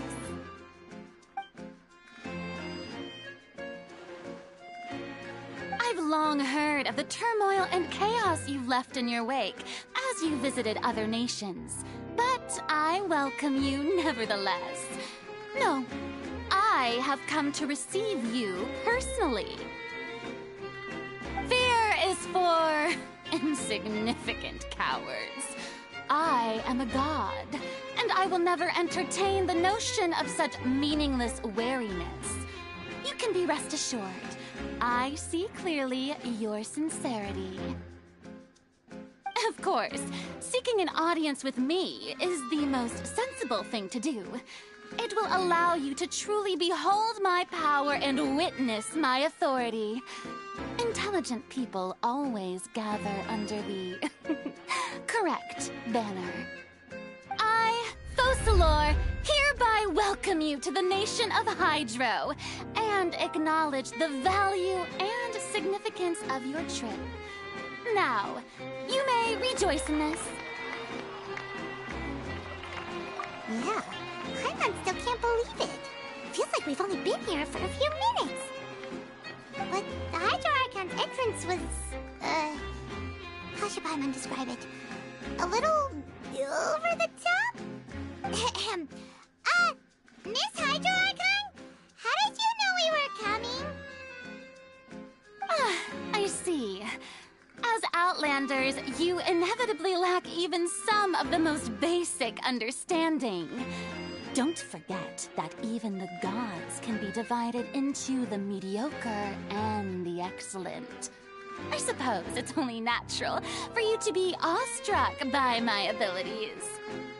You had best stop and consider. Do you really have the noble qualities and etiquette necessary to communicate with a god? All it takes is a flick of my finger for me to know everything about you. Whoa, talk about sounding high and mighty.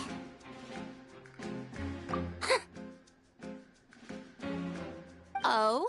What's with these looks? Perhaps the welcoming ceremony still isn't enough? What else should I say then? Is she waiting for us to start talking? Wow, I didn't expect to see Lady Farina here. What a surprise! Wait, does this mean they're the legendary blonde traveler? How did I not notice before? Hey, what's all the commotion? Oh, is that Lady Farina? Is there some kind of drama going on? Of course. That's the blonde traveler. The one all those stories are about. Lady Farina came here to personally see her. Oh, I bet this is going to be the duel of the century. Ooh, I've got to see this. I knew Lady Farina would never disappoint. Yes, but don't get too excited now.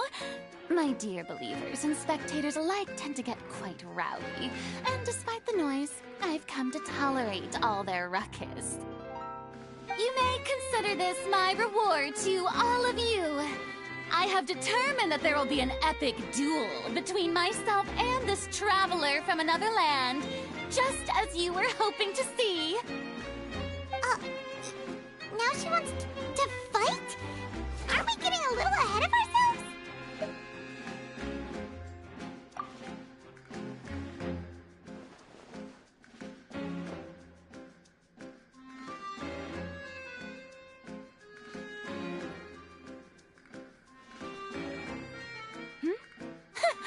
Are you not afraid?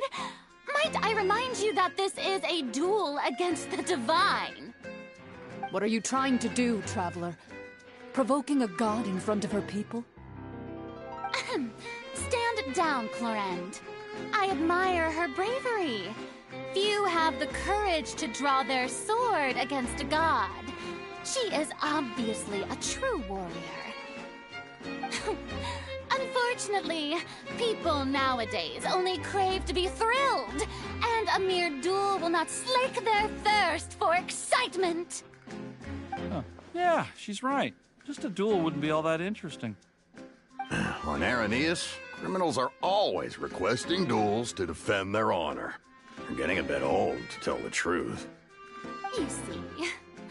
Then, as the god of justice, I shall face this traveler in another kind of duel. A duel in court! Whoa, all right! Now that'll be worth seeing! Right. This is Fontaine, after all. Such a grand opera house, it would be a pity not to use it. Why do you care so much about the crowd's reactions? Seems you've spent a little too much time in the opera house. Besides, how exactly do you plan to have a duel in court? You mean you're going to put us on trial? Oh, we have reason to put you on trial. It's obvious, isn't it? According to Fontaine law, no one is permitted to release any flying objects within Fontaine city limits during the first 3 days of each month. You are clearly guilty of violating this law, no? Oh, so that's what they've done wrong. That's our Lady Farina. No one knows the laws of Fontaine like she does. You call that obvious? What kind of law is that? Wait, flying object? You mean Paimon? Precisely! Now, if you two have no objections, then in the name of the Hydro Archon, I order your arrest. My apologies, Lady Farina. I don't mean to spoil the fun, but if you would allow me to interject, I don't think that Paimon here meets the definition of a flying object. You tell her, Linny! Finally someone who's not crazy. How could anyone call Paimon a flying object? Ah, great magician Linny, my beloved citizen. I'll permit you to object, but how exactly do you plan to prove your claim? As a magician who just rained on your parade, I naturally should shoulder the responsibility of saving the show.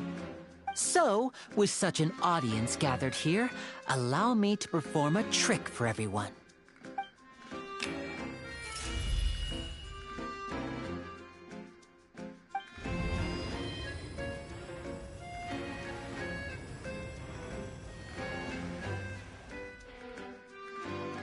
Ta-da!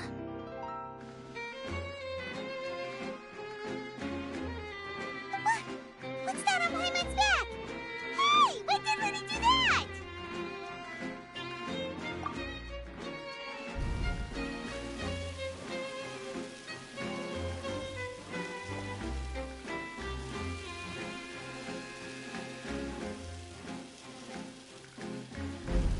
There. As you can all clearly see, Paimon should be classified as, well, something like a balloon. This rope has been in the Traveler's hand all along. It was just that no one could see it before. Huh? You call that magic? You've got to be joking. I thought it was pretty good. Nice one. Huh. I'm not sure what to think. It seems Lady Farina's charges no longer hold water.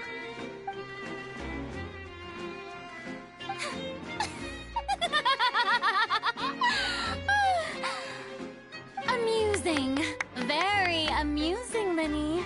Just the sort of unexpected twist that I enjoy. With you here, today's performance can finally be called complete. Performance? You see all this as a performance? In which case, consider the matter of your trial resolved. The God of Justice will not bring charges against an innocent person. But when there are valid grounds, I will not only judge travelers from abroad, but even the gods of other lands. I look forward to seeing your upcoming performance at the Opera House, Mr. Linny and Miss Lynette. That's enough for now. Toodaloo!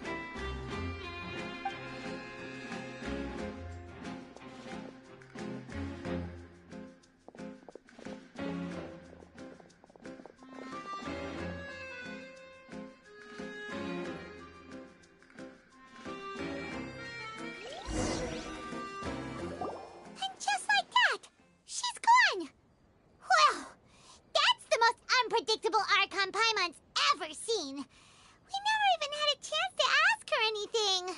But that's a problem for future Paimon. That whole scene just now was really... Don't mention it. I just happened to remember that there was such a law, so I did a little preparation, just in case. I didn't think it would actually come in handy. So, now do you see what kind of god Lady Farina is? She can be a bit confusing at times, but she is still amenable to reason. Anyway, Paimon had no idea you were a magician, Linny. It sounded like you'll be performing at the Opera House, right? I just know a few simple tricks I use to make a living. Lynette is my assistant. It will actually be my first time performing on the most prestigious stage in Fontaine, the Opera House. But isn't the Opera House where criminal trials are held in Fontaine? When there are no public trials being held, the Opera House hosts a variety of other performances. To the people of Fontaine, the line between a trial and a performance can be a little blurred. And speaking of performances, I would be remiss to forego this opportunity gifted by fate. Might I invite the two of you to see my performance? My brother's always excited to make new friends. Oh, sure. We don't really have anything to do now, and we wanted to go to the Opera House anyway. Splendid. In that case, why don't we go together? I'll show you the way. I just have something to take care of first. Oh, you really mean it? Then I'll take you up on your offer. This is a magical item known as a magic pocket. Perhaps you can help me distribute them to the people here. Huh? What are they going to use it for? About that... You asked me before about the prophecy, right? Let me start by telling you a little more about what it entails. I'm not sure exactly when it began, but a prophecy has been circulating around Fontaine. It says that every person in Fontaine is born with sin. No matter how the nation of justice holds trial after trial, this sin cannot be absolved. Until one day, the water levels in Fontaine will rise, and the sinful people will slowly be drowned. In the end, the people will all be dissolved into the waters, and only the Hydro Archon will remain, weeping on her throne. Only then will the sins of the people of Fontaine be washed away. That sounds pretty gloomy. Why are people in Fontaine born with sin? What is that supposed to mean? There are lots of guesses. Some say that the ancestors of Fontaine stole the power of the seas and stirred its wrath. Others say that the people of Fontaine never heeded the first Hydro Archon's warnings and offended Celestia. But here in Fontaine, evidence is what matters. There hasn't been concrete evidence for any of these claims, so they can only be regarded as conjecture. If even the people in Fontaine don't know what sin they committed, wouldn't it be better just to ignore the prophecy completely? Why bother feeling guilty all the time? That's exactly what the people did at first. But in the last few years, the water levels in Fontaine have actually started rising.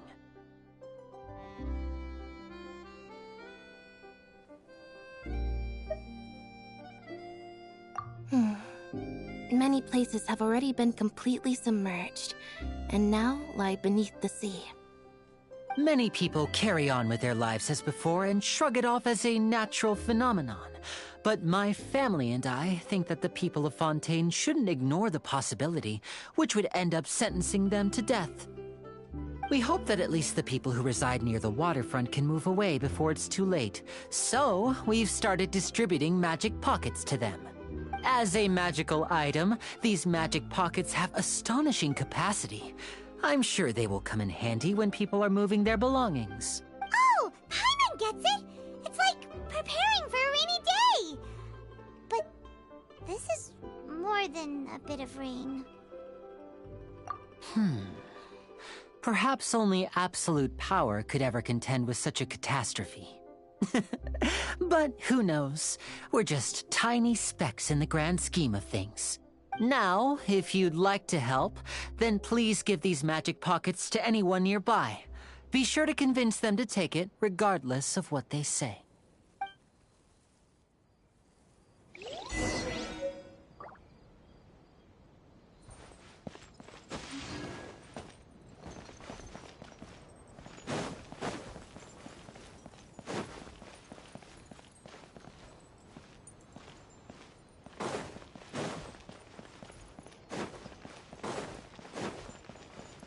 Wouldn't gliding be faster?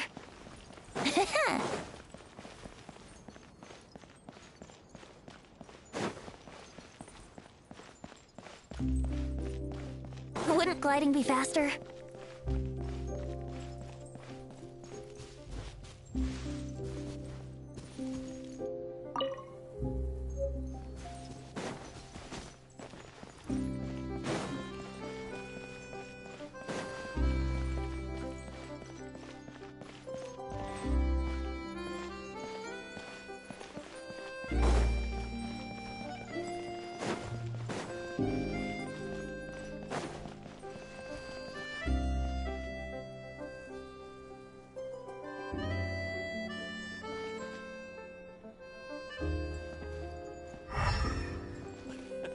I can't wait to give her my gift.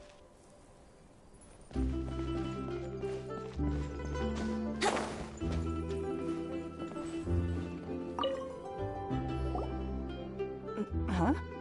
I don't want that thing.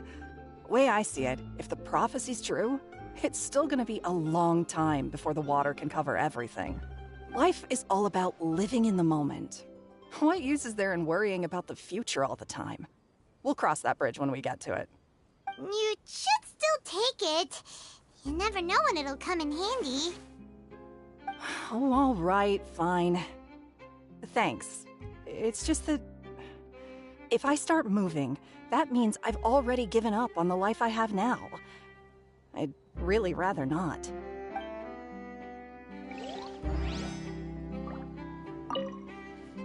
I really can't imagine what it would be like if things changed.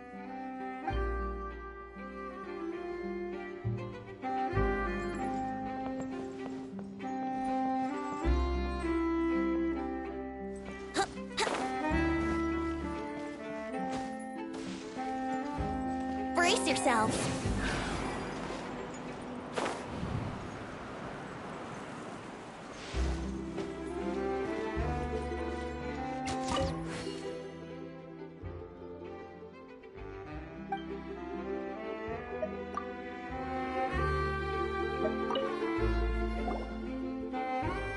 So you're the blonde traveler that everyone's been talking about. My apologies for not recognizing you earlier. Oh, a magic pocket? Seems you really thought of everything. I guess it's better to prepare for the worst and hope for the best. Thanks. Please, also thank the magician on my behalf when you get the chance.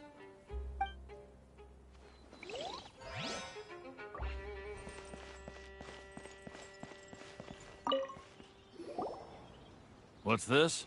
Ah, so you also believe in the prophecy. Keep it. I won't have any use for it. What?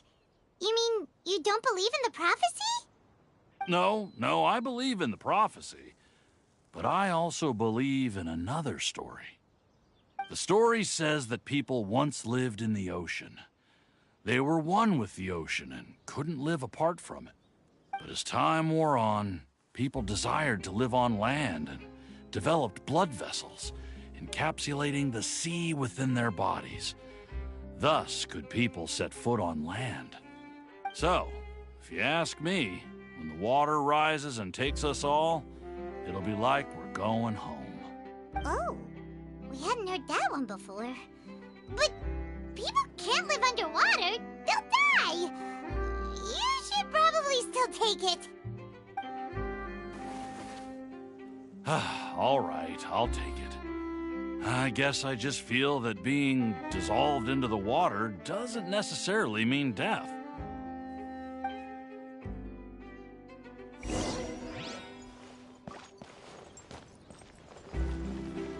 Here we go.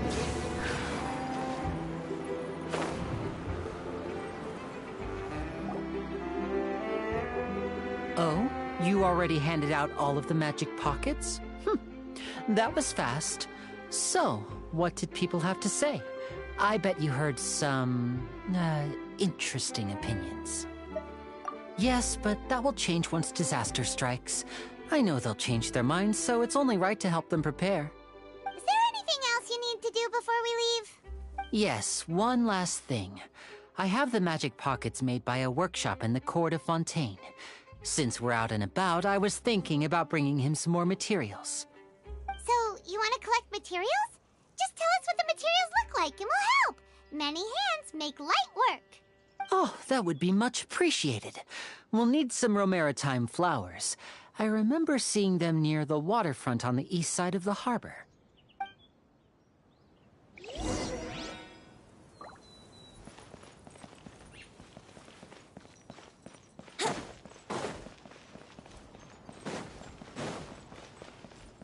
Wouldn't gliding be faster?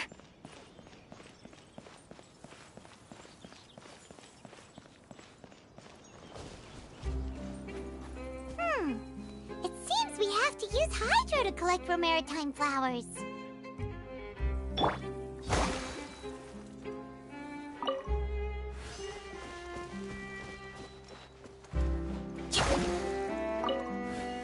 Let's move out.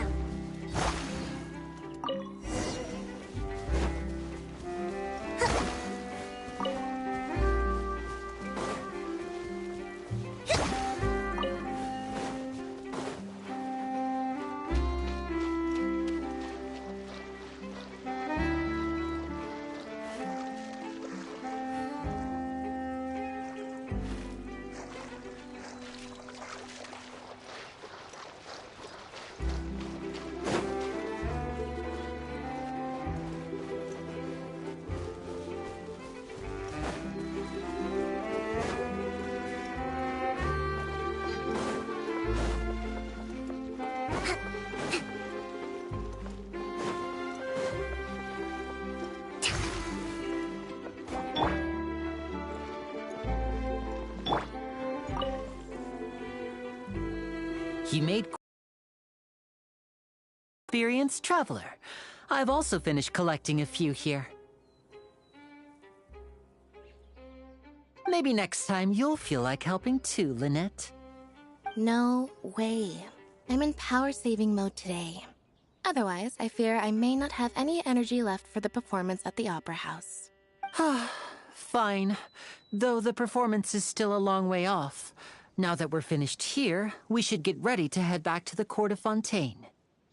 So, we're going to the Court of Fontaine before we head to the Opera House? Good. Paimon wants a tour of Fontaine's largest city and try...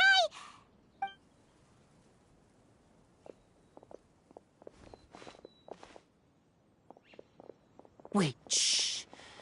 Have you noticed that person over there? The young girl.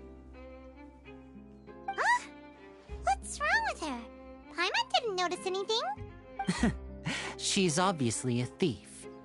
Magicians and thieves practice similar methods. We divert attention, and a distracted audience is one that won't discover what you're really doing. Watch her movements carefully.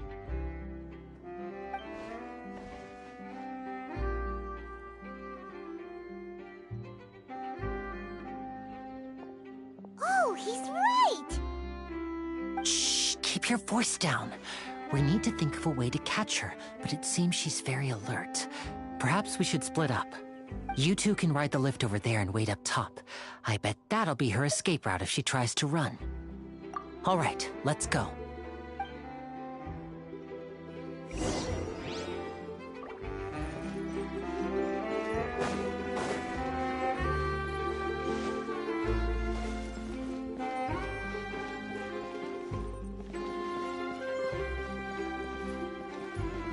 Let's play!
Hold the line!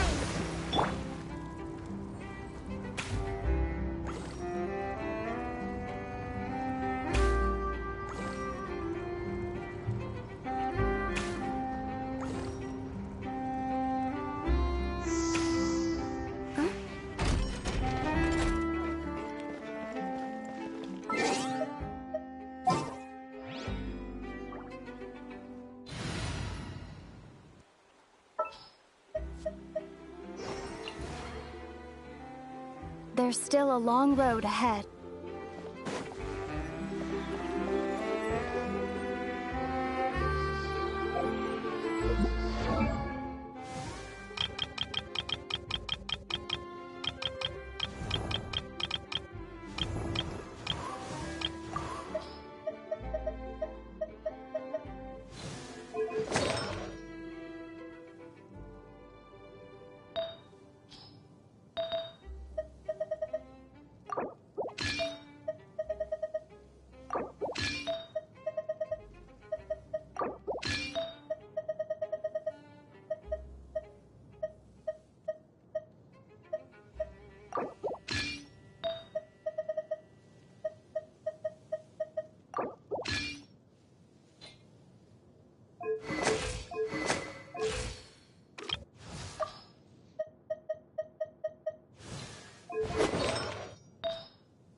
This is the spot where Linny wanted us to wait.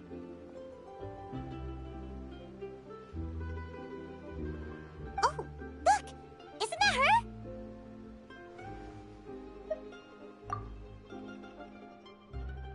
Oh no! Did she notice us? She started running the other direction! What should we do? Should we chase her?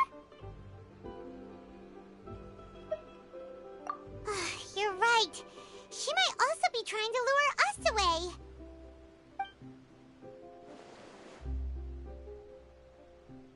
Nothing's happened for a while now. Paimon wonders if Linny caught the thief.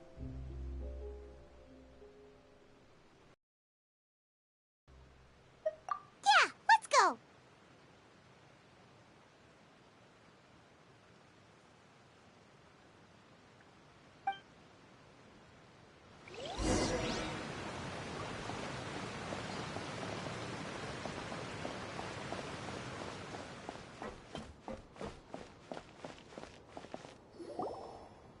Are you sure that's all she took?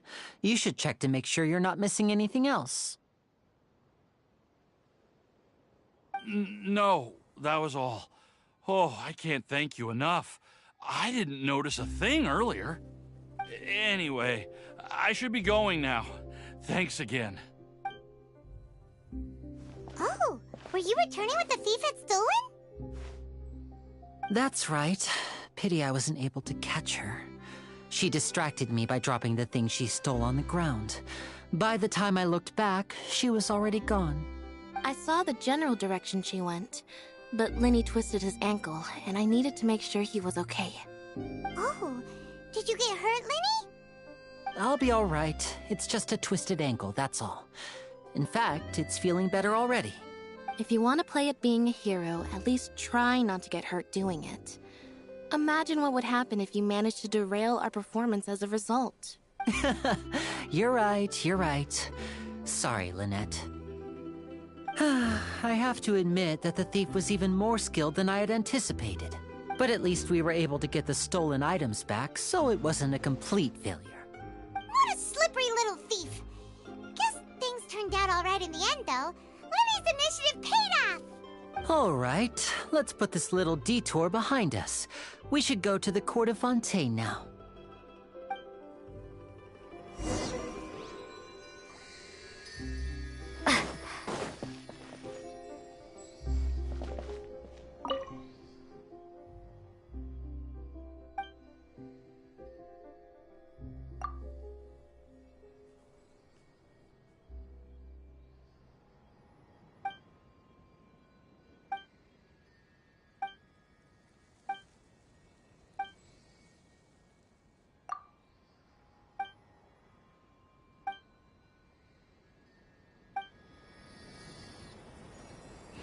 Even the longest voyage is just a short line through the air.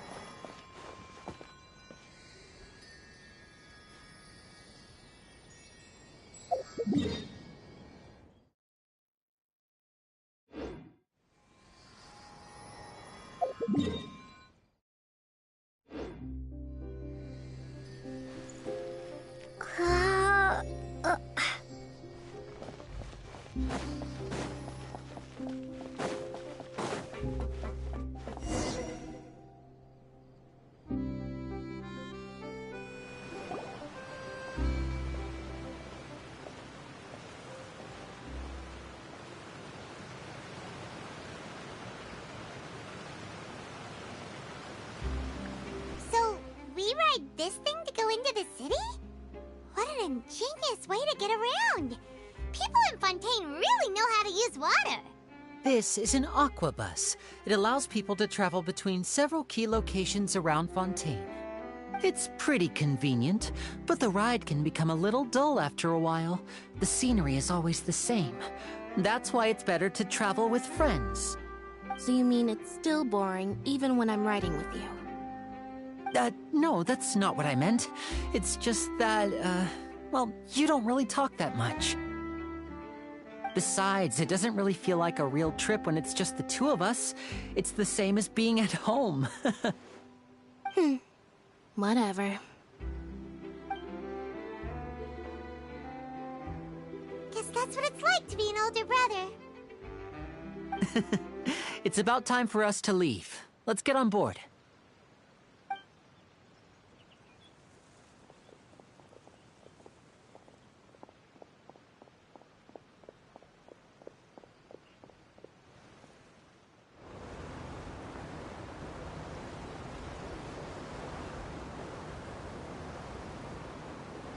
Oh, excuse me! Aren't you the great magician Linny and his assistant Lynette? Hello. I don't believe we've...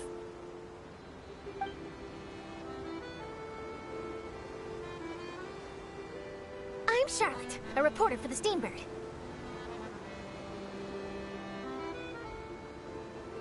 Nice to meet you. From the Steambird, huh? We've often relied on your paper to promote our performances. It's an honor to meet you. Wait, could that be the legendary traveler who's been making headline after headline in their journey across Tibet? Amazing! You recognized everybody almost immediately! I wouldn't be much of a reporter if I didn't know who's who, would I?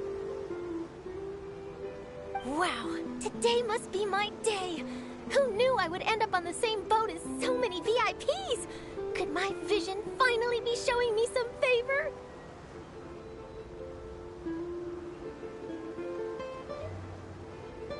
So, Charlotte, what do you usually report on?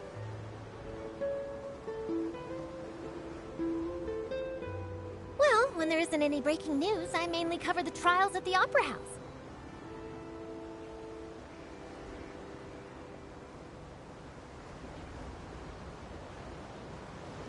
You could still manage to keep readers' attention as long as you tell things from a clever enough angle, even if it's the same old topics.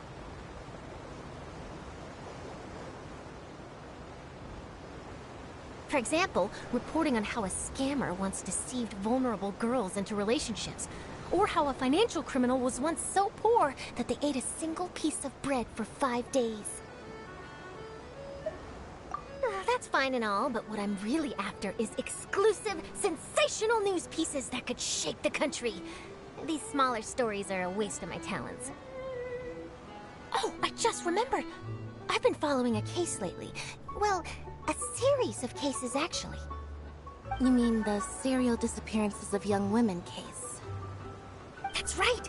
These stories are the talk of the town right now, and it's probably the most mysterious case we've ever seen.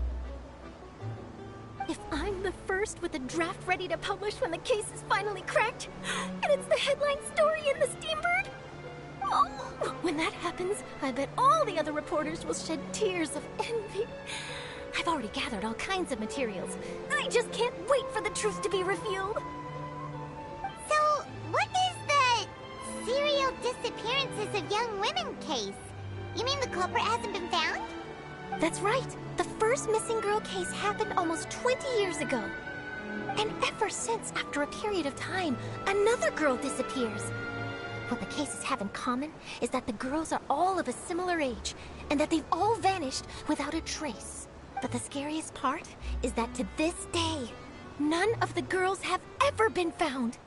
Many suspects have been arrested over the years in connection with this case, but shortly after each arrest, another disappearance would always happen. Yes, it's possible. But either way, I believe that every case has some precise truth behind it, waiting to be exposed. Yes, I agree. And at the very least, the family of those missing girls deserves some sort of explanation. I just imagined for a second what I would do if Lynette were to suddenly disappear. I'd pay any price to get her back, and then find a way to track down the culprit. Please don't imagine that, Lenny.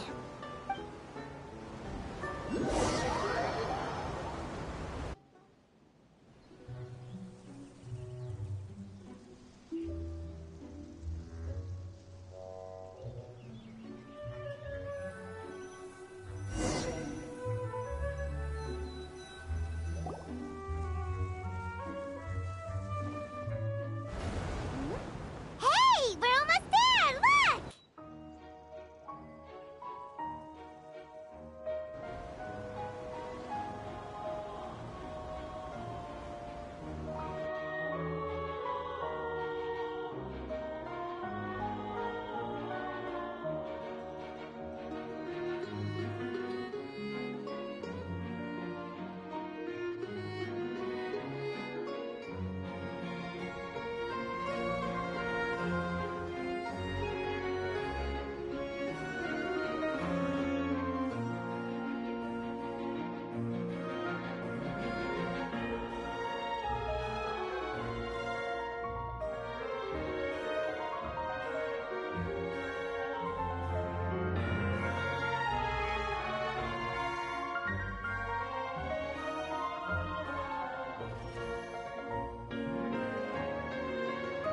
Well, I really enjoyed chatting with you. Life should be full of pleasant little surprises like this.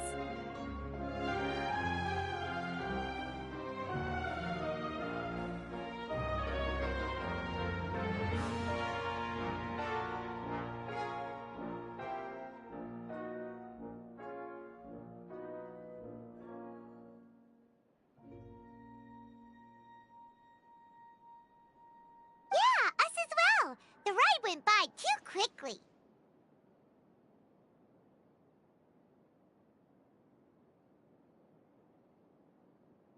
Oh, I have an interview to get to. I should get going before I'm late. Okay, Paimon hopes we can chat again soon, Charlotte. See ya!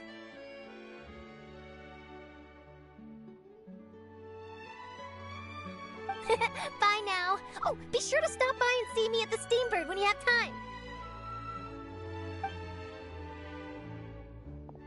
What a tough job. Always running around and interviewing everyone. Well, where should we go now? If you don't mind, how about we stop by my home first? Besides, I still have all the materials we collected. Sure, we wouldn't mind at all. This city is so huge, Paimon wouldn't know where to start anyway.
Take a guess. No way.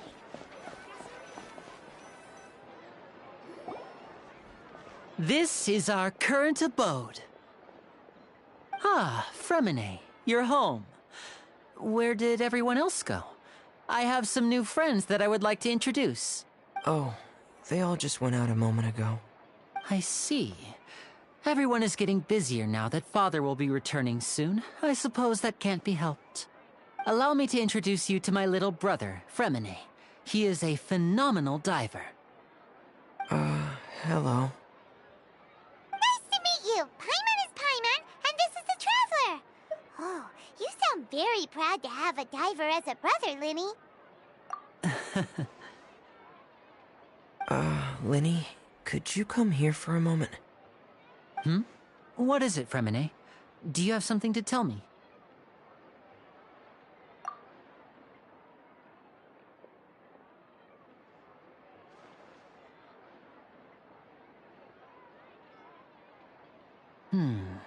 Okay, I see. Is everything all right? Oh, it's nothing. We were just discussing a little housework. Sorry for the interruption. Oh, before I forget, the Traveler and I collected more materials to make magic pockets. Were you able to get any, Fremine?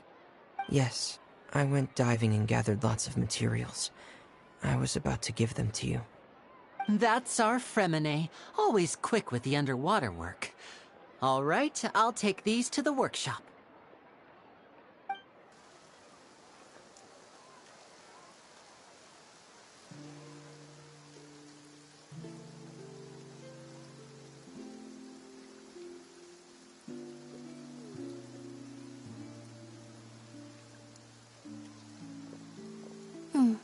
Looks like rain.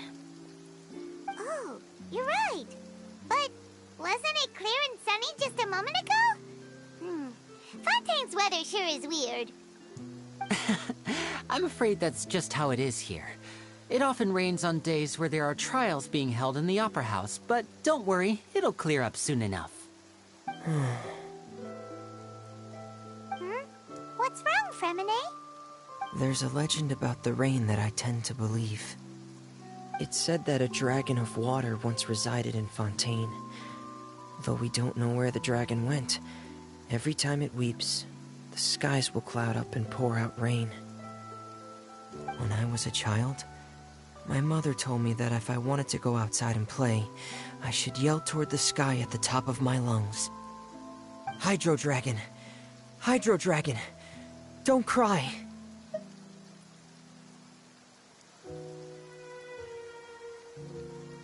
If it's an elemental dragon, then having the power to make it rain wouldn't be very unusual. Let Paimon try something. Hydro Dragon! Hydro Dragon! Don't cry!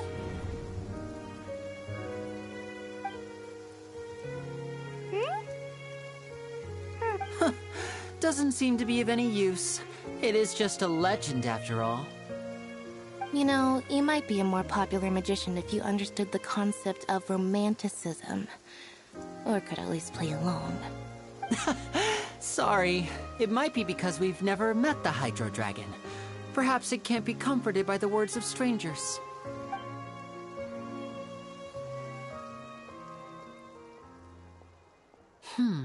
It rained for longer than I suspected. Oh, it's already getting late. Was there something you needed to do, Linny? Yeah, some preparations for the show at the Opera House. I need to find a way to catch the last aqua bus of the day. On the day of the performance, just ride the aqua bus to the island of Araneus. I'll have Lynette meet you at the fountain in front of the Opera House. Oh, are you leaving now? What is it, Fremine? I'm in a hurry. Oh, I get it. You feel nervous delivering the materials for the magic pockets, is that it?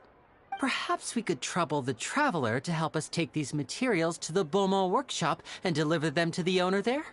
I'm afraid that Fremine can be quite introverted, and the boss there tends to be pretty talkative. Fremine has always been a little afraid of her. No trouble at all! Don't worry, we're on the case! Sorry for the inconvenience. I'm quite useless when it comes to such tasks.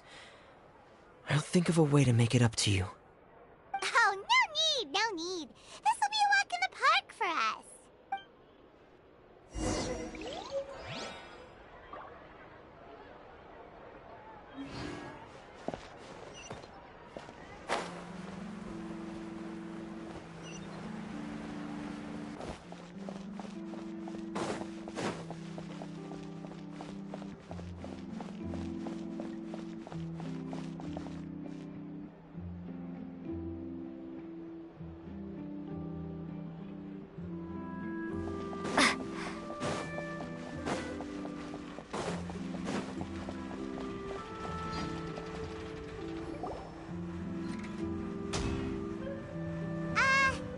Hello? Is there anyone here?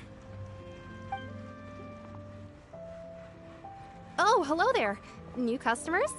Looking to buy, or do you need something made? Or perhaps you're just looking for a chat with me. Oh no, we're just here to deliver some materials. Here they are. They're for making... what were they called again? Ah, these must be for magic pockets. I could tell right away. I've already made several orders worth now. No need. They've already prepaid several batches worth. When they told me what they'd be using them for, I even offered them a discount. But they insisted on paying the full amount, saying that I had a business to run. It seems both their hearts and their pockets are made of gold. Whoa. So, is Linny actually loaded? I can't say for sure, but who knows? Maybe there's good money to be made being a magician in Fontaine. Hey! Is this machine what you use to make stuff here? It looks really advanced. Why use your hands when a machine can do the work? It would be a waste not to use the latest technology, and wasting is a kind of crime. But where does a big machine like that get its power from? Well, it's a little complicated. I'm not sure I can put it in layman's terms for you. But basically, everything we usually use here in the city is powered by indemnitium. It's a type of energy that's produced from trials. Huh? How can trials produce energy? Well, I'm not completely sure of all the details myself, but basically, when a trial is in session, the Oratrice Mécanique d'Analyse Cardinale harvests people's belief in justice and converts it into energy to be used all around Fontaine. So that's what its other function is?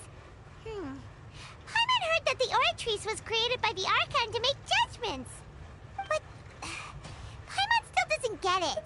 How could something unreliable like people's beliefs be turned into a stable power source for these machines? Oh, yeah!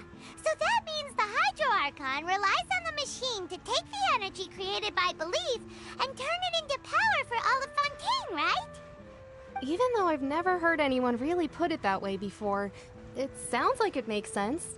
Besides indemnitium, we have another type of energy called pneumosia. It isn't produced by the power of the Archon, but it is unstable by nature. Even now, it still cannot be widely used by civilians. I thought I'd find you hard at work, but here you are chatting the day away. Since you're already talking, I'm sure you wouldn't mind a few words with me. You again? Didn't I already promise you that I'd have the more I owe to Confrérie of Cabriere by next month? Why are you hounding me now? Yeah, but how do we know that you won't go running off by the end of this month? I want 50% today. Wait, no, 70%. Huh? You...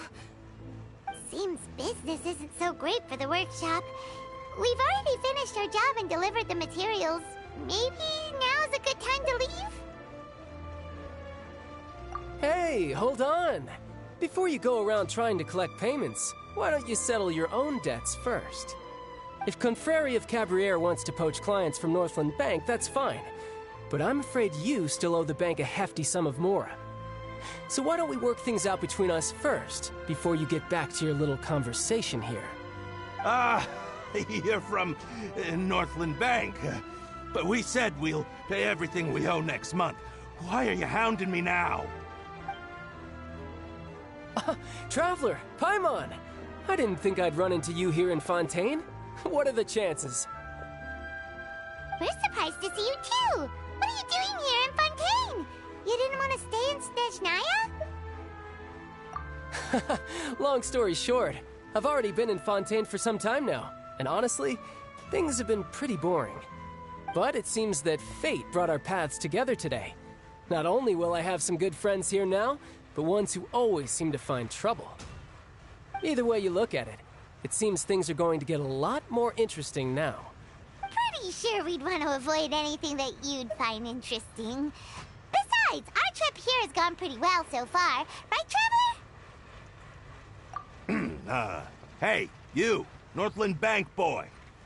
Aren't you forgetting something? Don't interrupt. It's not often I run into the Traveler like this. Why don't you wait for me over there for a while? You kidding? Aren't you the one looking for us? You really expect us to sit and twiddle our thumbs while you catch up with your friends? Listen to me, boy. If you want your Mora, fine. Why don't you come and take it? Hey, I just said not to interrupt. Oh, by the way, Traveler, the last time I took Tonya and Tusser ice fishing, Tusser said... Hey! That's way over the line! All right, boys! Let's see who has to pay up now! Can you at least let me finish one sentence? Fine. Though the bank told me not to get rough with our clients. You're the ones who started it. This is an act of self-defense. You two will have to be my witnesses, okay? I'm sure this won't take long.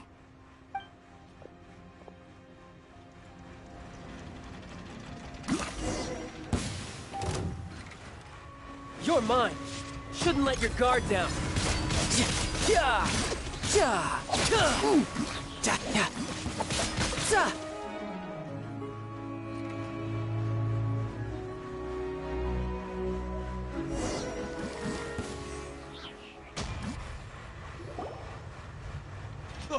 What's your deal, Brad? How are you so strong if you're just a staffer from Snezhnaya's Northland Bank? Wait, don't tell me you're...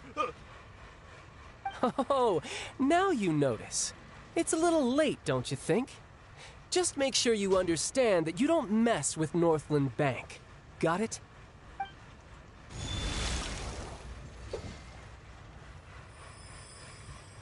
Huh?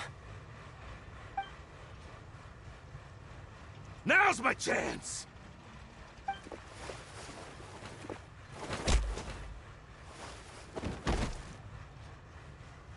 Huh. That was weird.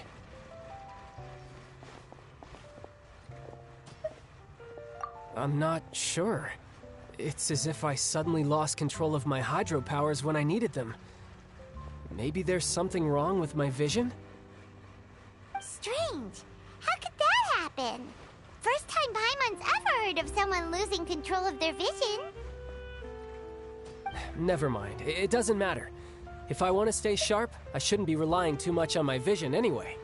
Besides, I always have my delusion in case I need it. So what are you doing in Fontaine, child? And don't say it's work for Northland Bank. Well, I guess it's because I've been in a bad mood lately. Huh? What kind of reason is that? Wait, since when do you feel down about anything? I don't know. Maybe I still have a lot to learn about myself. But recently, there seems to be some sort of restless power stirring inside of me. And I don't know why, but every now and then I feel like I'm in a terrible mood. Maybe you losing control of your vision just now is connected with that power you're feeling inside. That is a possibility. I can't remember if I ever mentioned it before, but when I was 14, I fell into some unknown abyss. It was during that time I learned nearly all of my abilities. The one who took me under her wing and taught me was named Skirk. She was always quiet and very mysterious. Nobody knew where she came from or what she had been through, and she was always very strict when teaching me combat techniques. One time, I asked her why she was willing to take me on as an apprentice. From what I could make of her answer, it was because I had awakened it, and traces of it remained on me. She said that all my combat training would be useful in the future. But what is it? What did you awaken? She never explained that, but my guess is that it's related to a dream I saw when I had just fallen into that abyss. In my dream, I was in the deepest depths of the sea, and the boundless seabed was all around me. But in front of me appeared a whale that was so massive, I felt like I couldn't breathe. A whale? Oh, that sounds familiar! When we fought against you before, you summoned a huge whale that seemed to leap at us. Is that the one? That's just an abstract form of a whale that I create using my elemental powers. It takes that shape because the scene I dreamt of the whale has always been stuck in my mind. I'll never forget it. So you used the whale as inspiration for one of your moves? Huh. Seems a little twisted to Paimon. So why don't you just go ask your master? Maybe she knows the answer. You make it sound so easy. Ever since the incident I experienced there, I've never stopped searching for Master Skirk and that unknown abyss. But it's been years now, and I've still found nothing. There isn't even a trace of the place where I remember falling into the abyss. Oh, it sounds like some kind of ghost story. Yeah, I'm out of leads at this point, but there's nothing more I can do. It seems that strange encounters in this world tend to be elusive like that. Oh, seems the time really flies when I'm talking with you. I just remembered I have somewhere else I need to be, so I should get going. What? More work for the Northland Bank? No, it's more of a personal appointment. Lately, I've been sparring with some of Fontaine's official champion duelists whenever I'm feeling bored. Official champion duelists? You mean it's their job to duel? Yep, in Fontaine, before a criminal goes to court, they're given one chance to defend their honor by requesting a duel with an official champion duelist. The champion duelists are all-powerful fighters selected from among the nation's best, and the duel itself is a no-holds-barred fight with no specified stopping point. So engaging in such a duel is regarded as a symbol of defending your honor. If a criminal manages to win the duel, they'll be acquitted, but if they lose, they'll have no choice but to stand trial. And the worst-case scenario is that you're simply killed in the duel. Though it's rumored that Fontaine has a death penalty, from what I can tell, no one has ever been officially sentenced to death.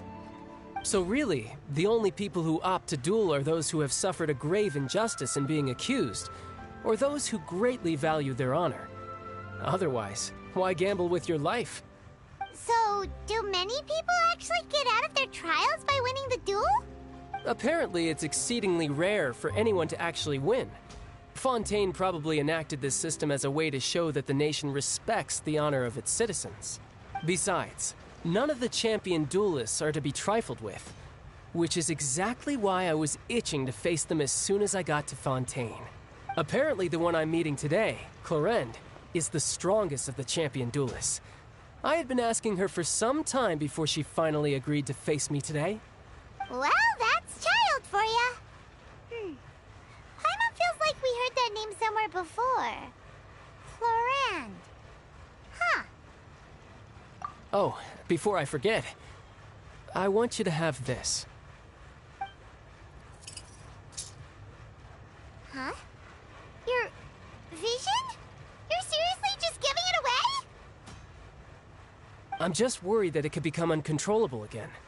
I'd be pretty upset if it got in the way of my duel, so I think I'll be better off without it for now. Besides, I just need you to hold on to it for a short while. I'll come retrieve it when I have some time later. Paimon knows what you're up to. You just want an excuse to come talk to us again, don't you? Whatever gave you that idea? I'll be in touch later. That sneaky guy. He said he's been feeling down lately, but he seemed the same as ever to Paimon. Well, seems we don't have much to do for now. We might as well walk around and see the city before Lenny's performance.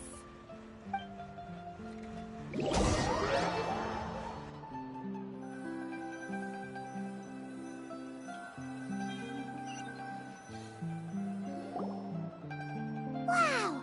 Who could have seen that coming? The reporter who was barely around for most of the story was the murderer all along!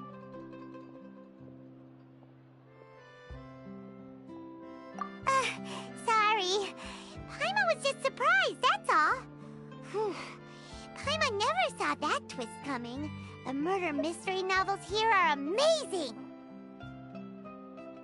The whodunits here in Fontaine are a lot different than the light novels you see from Yai Publishing House. Both have their merits, but Paimon thinks this style of novels are more, well, novel.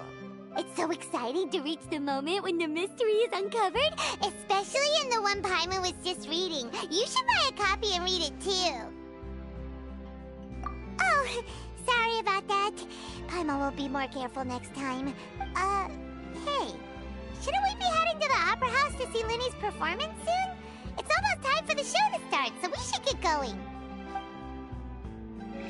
Linny said that the Opera House is on Aranias, so let's go ride the Opera Bus!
fine. If you can't afford it, then just give me the photo here.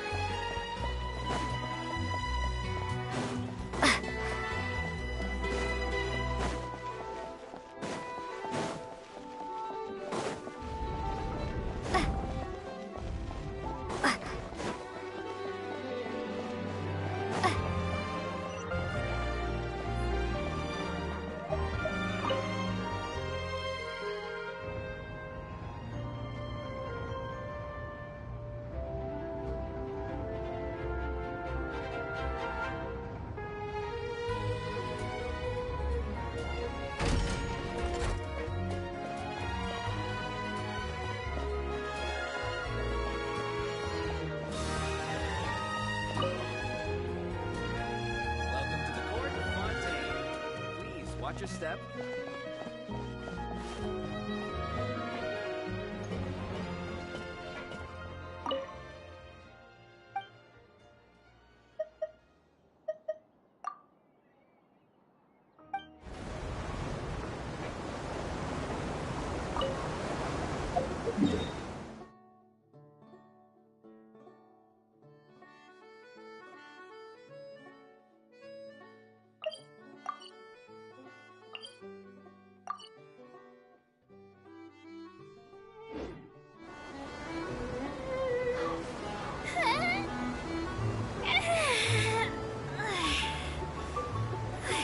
Okay, I'm back to work. Please take your seats. It's time for our merry departure. This Aquabus tour is bound for Romaritime Station, and I'm your tour guide, Abel. I'm here to tell you all about the amazing scenery you will pass by on the Clementine line.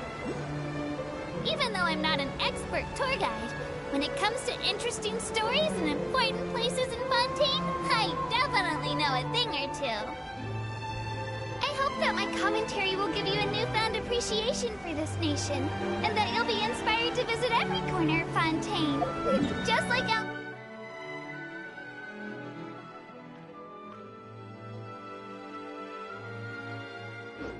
Elfin was.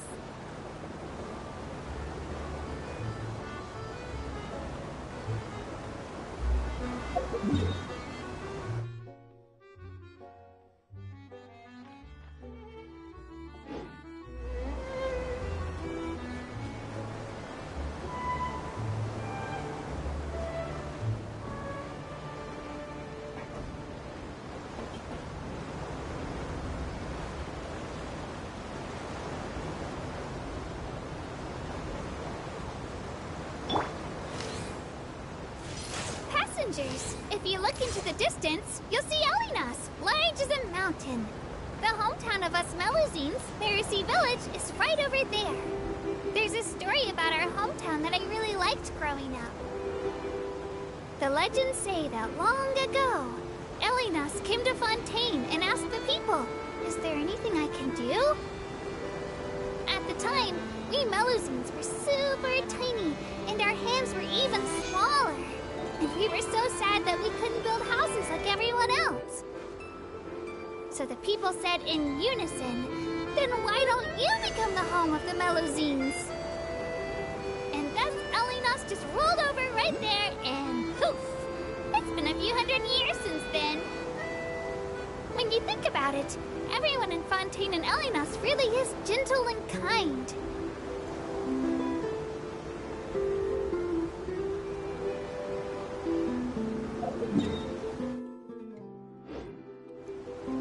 Sure, I'll play you another tune, but it'll cost you an apple. Yahoo!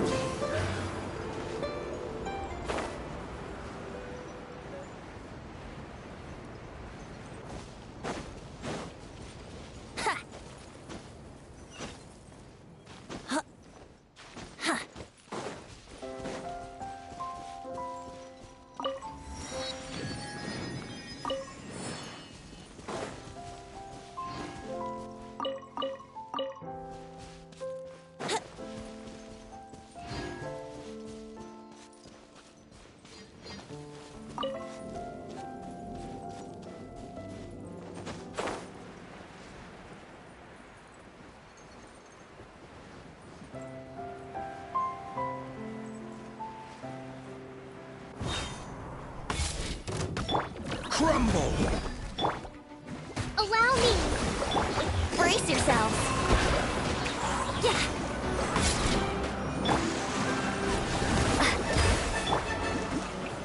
Stabilize! Order guide you!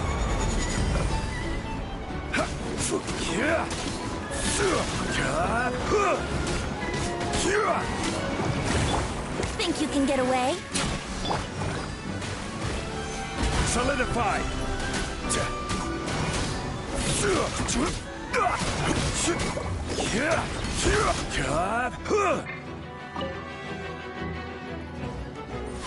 Gather! Go!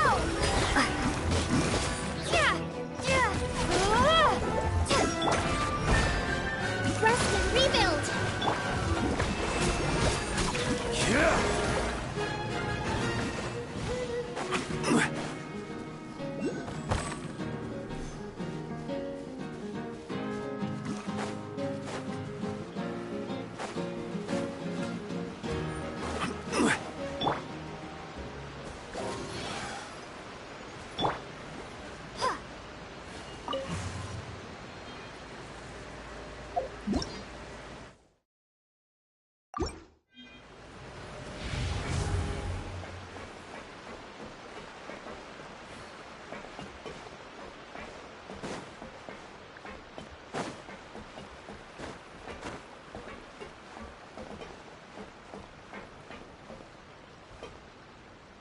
Yahoo!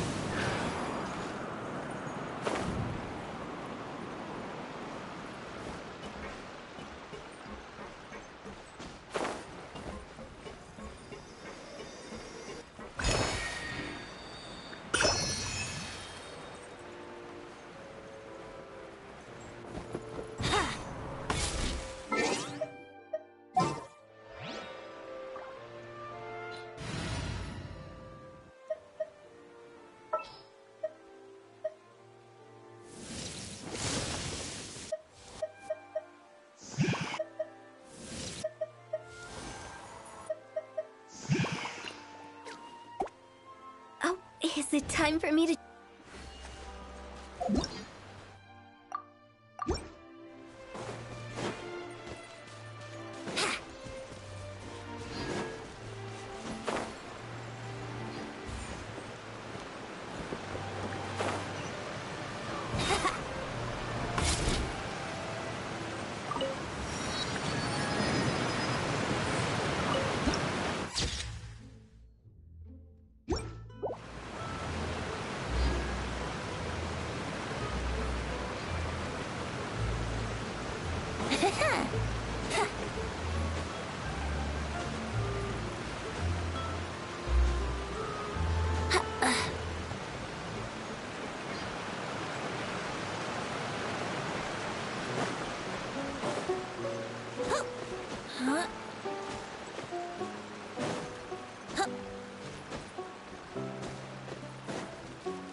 Solidify! Hold the line! Let's play!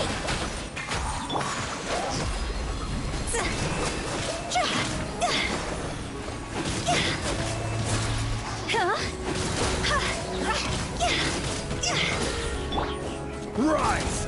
This is order! Stabilize! Yahoo! See?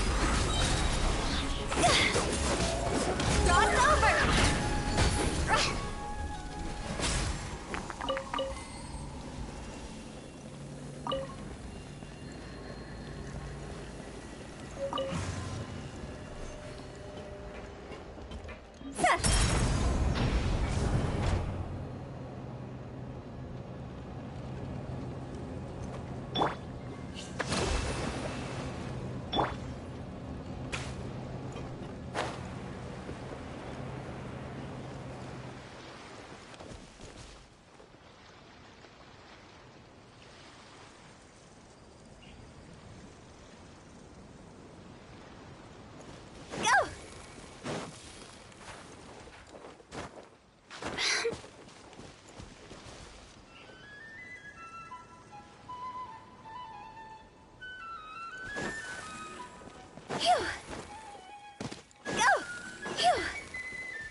time for takeoff.